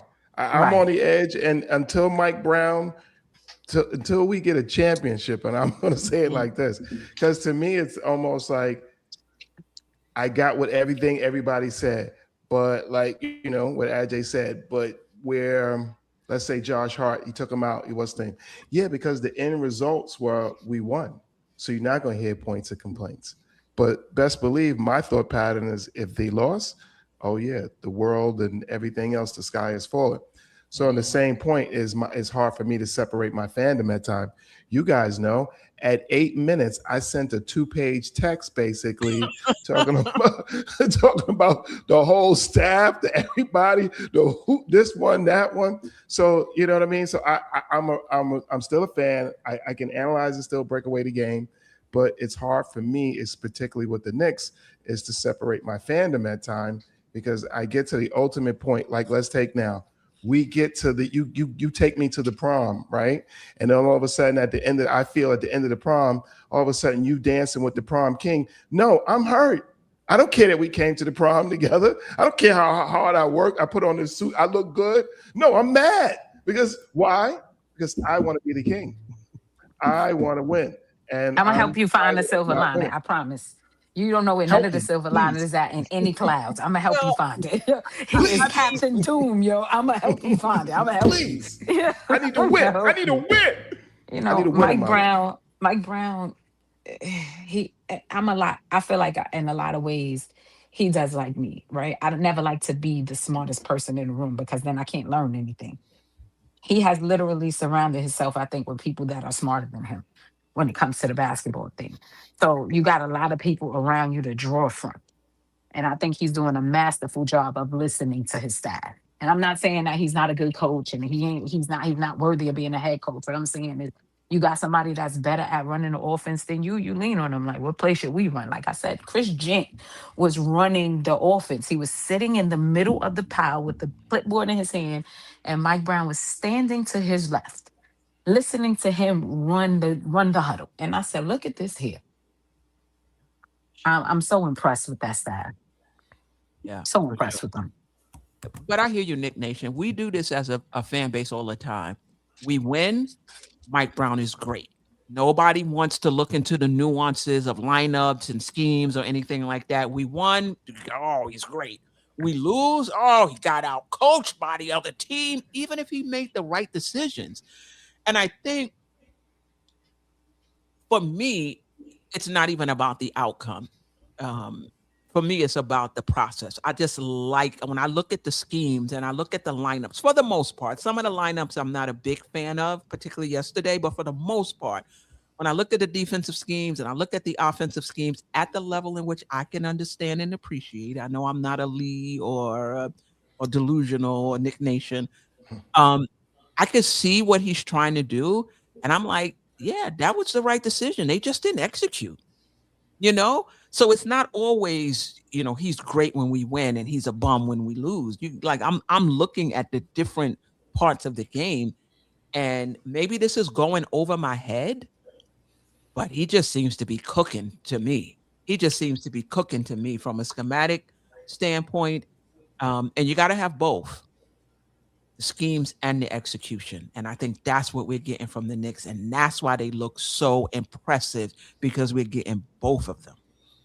I think we're kind of overcomplicating it and getting a little bit too granular. However, that's what we should be doing on the Dope Soul Sports Network, and KOT is getting to. That's why people come to our channels, is for that kind of basketball analysis. However, if these same masterful adjustments, rotations, and schemes were happening on OKC San Antonio, I don't think we would notice as much, because one, we're not as invested, and two, it's more of a passive watching experience in the Knicks. Not just for the investment, but because we're also trying to analyze and figure out why we feel the way we feel. There's an ambivalence when we watch OKC and San Antonio. I'm speaking for the majority, although it might be some people who don't feel that way because they really want a certain opponent in the finals. But when I'm watching San Antonio and the Thunder, I'm like, damn, these are two good coaches. Now, can I tell you right off rip why in a schematic, granular way? No. I'll have to think about it for days, not just a day, days on end to give you a decent analysis. With the Knicks, it's different because I've been watching this product evolve in real time for 25 years, specifically in the last 4, really, really acutely, because I'm in a podcast having my views in the marketplace of ideas being ripped apart, combated, agreed with, debated, which I think is healthy for us to figure out where this team stands. But when we look at this team, look at Cleveland. I actually think Kenny Atkinson's been coaching a hell of a series. I think we said that. Yeah. He's done a great job with what he has, but what he has is extremely limited on the defensive end of the basketball.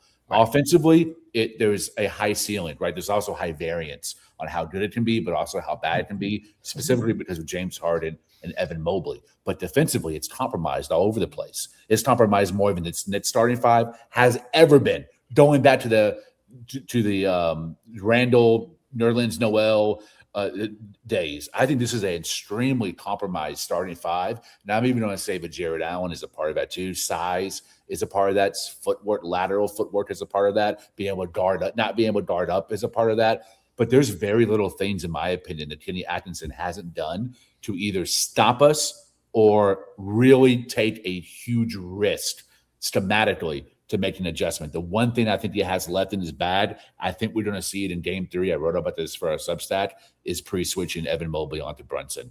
Right now they're doing a lot of blitzing, but it's a very soft blitz, right? They're not fully committing to it with pressure. You're just kind of seeing a hand here and there. Specifically, Harden's doing this and Mitchell's doing this when Brunson's on ball. But I think, to me, the last thing to do, and I'm not saying that this is going to stop Jalen Brunson by any means, but I do think it would make his shots way more difficult. It would tire him out, and it would give him a little bit less juice in the fourth quarter to go absolutely blitz turd like he did in game one. But I do think pre-switching Mobley onto Jalen Brunson is the last thing. I think he's waiting on that because he prefers Mobley to be someone who can stop the other guys, right? And he's done a pretty good job, I think, on limiting Karl-Anthony Towns as a scorer, not as a playmaker. But damn it, the rotations on Cleveland have been really solid, right? You're like, how come Keon Ellis doesn't play? And then he plays, and you're like, oh my God, he absolutely destroys the spacing worse than Josh Hart, right? So he's doing the best with what he has, and that just shows how badass Mike Brown's been, because he's up 2-0 on a very good coach.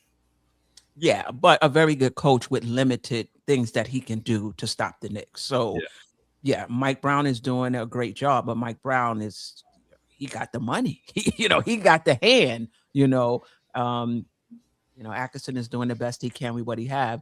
Geoff brought that up, earlier in the show. They just don't have it. I mean, in the recap show, they just don't have it. He's trying different things. The process is elite.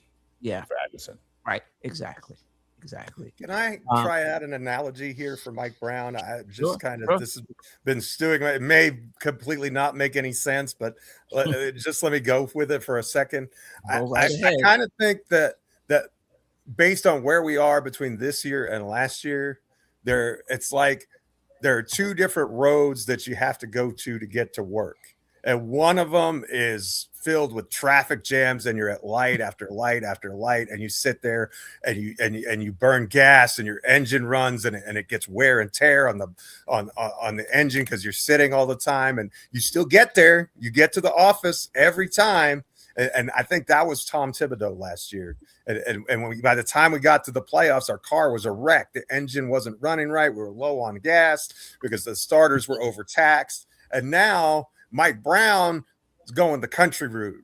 Maybe it takes a little bit longer to get to where you need to go, but he's driving smooth sailing. The car just gets to go. He just fills it up with gas every time he needs to. It takes less gas, less taxing on the engine. And what you saw in the regular season, all 5 starters, their minutes came down. The bench's minutes came up. I think even in the postseason, because we're running 10 players, some of those bench guys aren't getting many minutes in a game situation, but all 5 guys are getting rotation minutes. And so that allows a fresher Jalen Brunson when it comes to the fourth quarter. He's not having to work as hard. He's getting more extended rest. And even though it runs me crazy when he's off the floor sometimes, because especially if he and Cat aren't on the floor together, which he's toned down since the first couple games against Atlanta, and I'm thankful. But I think that the big difference between the two is that this is a vehicle that isn't taxed as much. It's got a lot fewer hard miles on it, and it's more equipped for the situation because it hasn't had that taxation on it. And you're seeing those results in the fourth quarter. All I keep hearing from the chat, all I keep reading from the chat is they look tired in the fourth quarter. We don't look as tired in the fourth quarter. Well, that's because of the vehicle maintenance and the routes that we've been traveling on throughout the season. And that's brought us to this point. Yes, we're at the same location, same stop, but we had fewer miles on our tires, fewer lights and fewer hard knocks on the engine, and things are just running a lot more smoothly. Ooh, well done, brother. And then also well said. Making quick work of Atlanta. I mean, not Atlanta. Quick work of Philly. Also helped with that. Anything else on Mike Brown? I do want to just talk a little bit about Game 3 before we get out of here. Let's go. All right. What changes when this series shifts to Cleveland? Like, I mean, Lee already talked about something Kenny Atkinson can do. But what's the one thing the Knicks have to continue to do in Game 3? And I don't think Game 3 is a must-win for the Knicks. I do think if they get it, they'll put a stranglehold on this series, but I don't think it is a must-win. What is the one thing the Knicks must do in Game 3 to have a good or best chance to win the game? Lee? Close out in the shooters. Sam Merrill and Matt Strus are not going to go 1 of 11 again. You always see the role players step up and have higher efficiency, higher impact, and more confidence in front of the home crowd.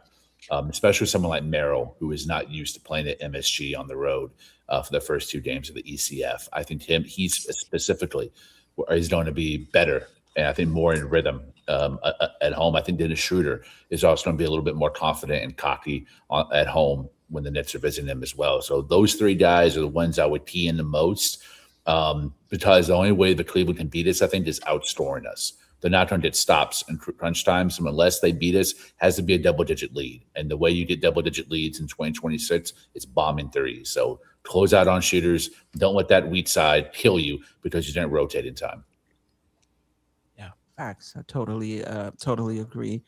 The Knicks held Cleveland to 93 points, but some of that was the Knicks, as we talked about, but some of it was them missing wide open shots and free throws. They went to the line 689 times and missed about 639 of them. Yep. I didn't know Allen was such a bad free throw shooter. I was like, Lord, he just as bad as Mitch. That's He was easy breaking there. them shots. I don't know if anybody's that bad. Mitch, worst all time, unfortunately. Now I get it, but he was missing all his free throws, breaking them at the line. I said, "Thank you, sir. Appreciate your service." Nick Nation, quickly so we can get out of here. We're going on 11 o'clock. One thing the Knicks must do. Their second unit has to show up, because that's the difference points. So if you know what I mean, their ancillary players are going to come in, hit shots, and do things like that. Ours have to show up, because if they don't show up, then that puts in tremendous strain as far as on their minutes, as far as on our players, as far as even keeping pace with a team such as this, and especially when a team is at home.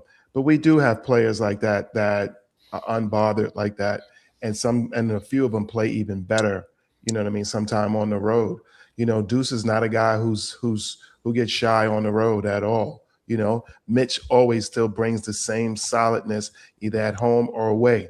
There's no real difference, and in a guy like him, and a guy with enough experience like Shamet to come in and say, yeah, I've been here before. I can get this done.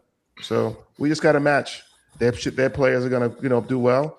Our players have to match it as well. But a lot of times, I think so far when we move and we go on the road, we're a lot more focused. So with us staying focused, we should be good. I think the third game, I honestly think that this third game is where you'll see the offense open up and go to town. All right. Go to town or go to towns? Both, right? A little of both, right? Ajay, one thing. I'm gonna agree with Lee. We got to pick up on defense, because the role players, they typically play better at home. And one person that Lee did mention is Dean Wade. These guys, they could go off. Okay, and because I think he mentioned Dennis Schroeder, a pesky guy. Like, he's really annoying. He could easily give you 14, 15 points. In the right settings. Sam Merrill. He's not gonna. These guys they're not gonna shoot poorly at home. All right, so we just have to tighten up on the defense. We've been pretty good at it so far. We got to tighten up on the defense. I expect our offense to be better. Like game 2 is a Josh Hart game.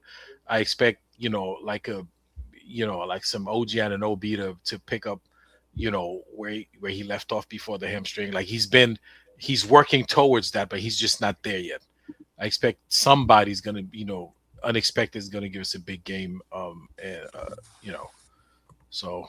And Queen, I do think it's a must-win game for us. Yeah, because if we don't win game 3, then game 4 becomes a must-win. Because if we lose the pressure to win game 4 now becomes tremendous, because you don't want to go back to the Garden, in the best of 3 situations. So But you're going back to the Garden, even if it's 2-2. Then 2 of the next 3 is at Madison Square Garden. I agree with you. You definitely want to win one, if not both of the games, I just don't think it's a dire, situation. Listen, man. Let's take care of business and just wait for the other ones to beat each other up. Okay. No, I agree with that. That's what I would like to happen as well. Latoria, I think we just have to we have to prepare for the onslaught. Like I don't feel like everybody's talking about the ancillary players. We still haven't had a real Donovan Mitchell game. So Right. I think we have to be prepared for that and work through it. If we can work through whatever onslaught he's gonna bring, we should be fine. Good point. Okay. Geoff? Well, I agree with a lot of what was already said, but I think my big thing is, remember, the Cavs are 6-1 in the postseason at home, so they're definitely going to be able to bring it at a high level. For me, it's switch and live with the results. I think where we're going to get ourselves in trouble is if we double team a lot, then you're getting a rotation. And we don't want to, as Lee and Ajay said, we don't want to give up a lot of those wide open threes. I think the way to avoid that is to switch and live with the results. And if that puts, some guys in difficult positions at times, you live with it until it becomes like a massive problem. But I think that the last thing that you want to do is give these guys easy looks and let them get confident in what they're doing. So to me, that's the defensive focus that I would have for this team, because I think that's usually when we get in trouble, because we love to overhelp, especially Josh Hart, the bum Josh Hart. I'm sorry, but he loves to overhelp. And he ball watches at times and those sorts of things. So if we can kind of stay with our guy, and if we stick to the switching scheme, which seems to be really helpful for both OG Anunoby and for Mikal Bridges from a schematic standpoint, at least as far as I can tell. Lee can probably tell you if I'm crazy or if this is actual fact, but that's what these old glasses see. And so that would be my key. Yeah, agreed. I agree with everything you guys said. I need the Knicks to come out and match their desperation to start the game. We can't be digging ourselves out of a 16-point hole because we didn't match their energy to start the game. They're going to be, and listen, that's not to say we still can't do it and win the game. I would rather not start in a hole. So come out, there's going to be a lot of energy. The Knicks are used to this, right? When the game shifted to Atlanta, they're used to it. I need them to match the energy of Cleveland. Once you match the energy of Cleveland, the fans settle down. Now this is just a basketball game without all of this extra emotion. The Knicks are the better team. The Knicks will win. But you got to match that energy to start the game. Weather the storm, like Latoria said, too. Weather the storm. Exactly. And I think there'll be a lot of Knicks fans in attendance too, so that'll help. Because the tickets is the tickets is $4 down there.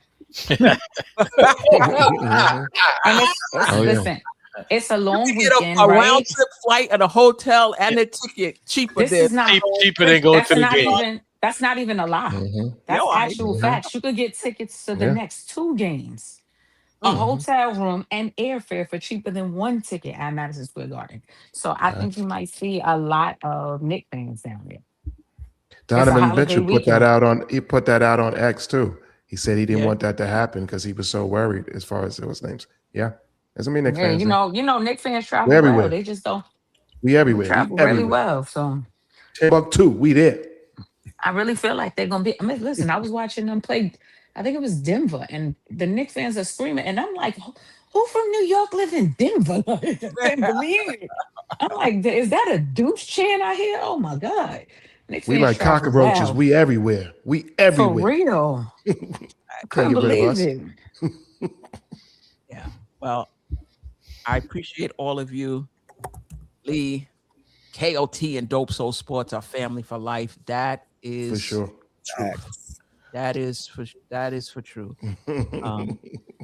You guys, I like that. Those are the special effects you need, Ajay. I know, right?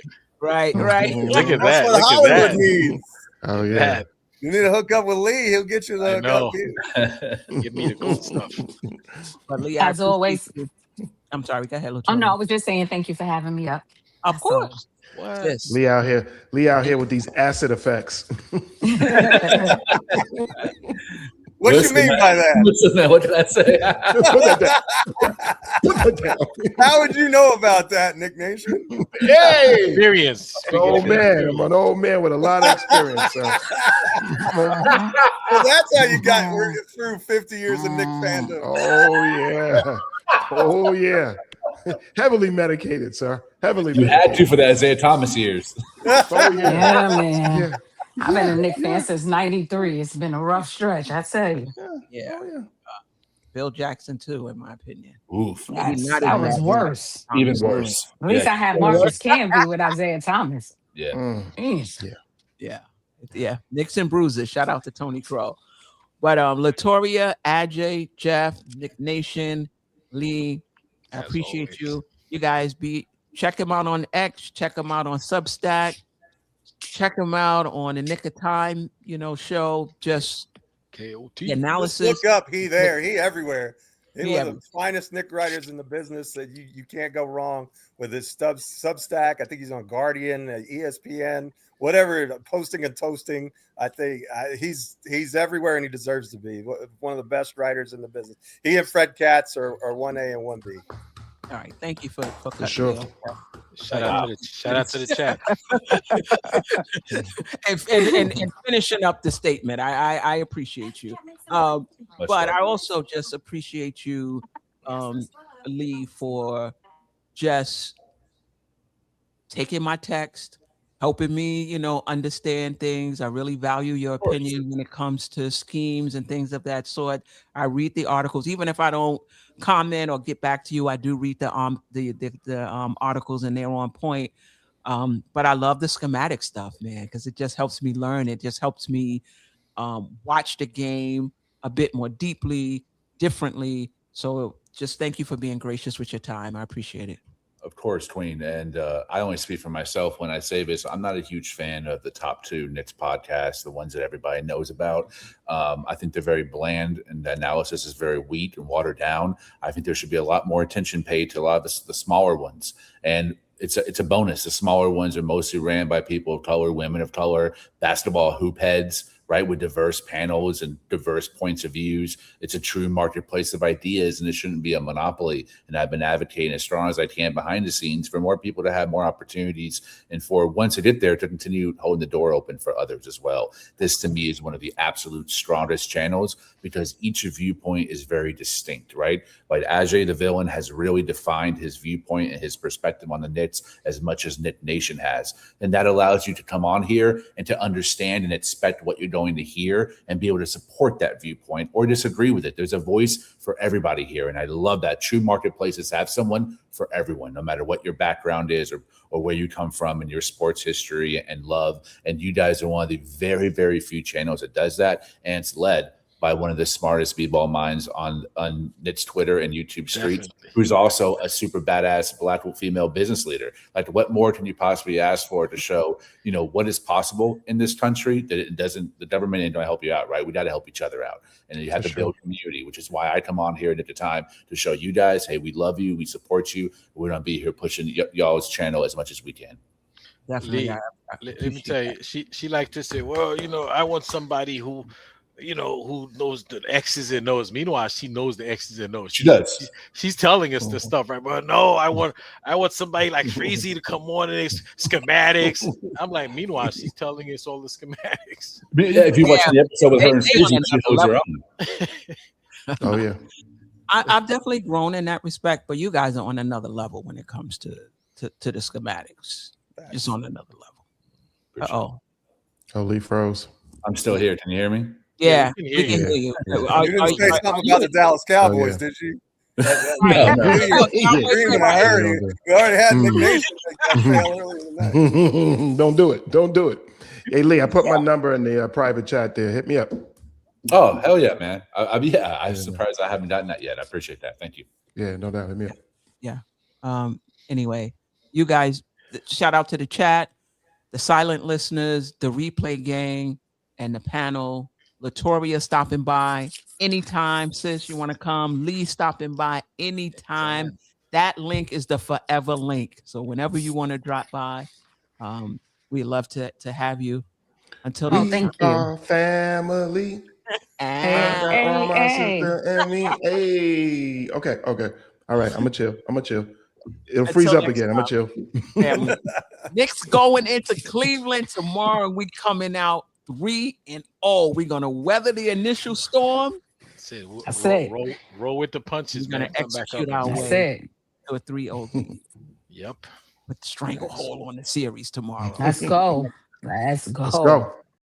Sister, you one of a kind. Yes. Sister, it's time you That's shine. Dope soul. Where you at?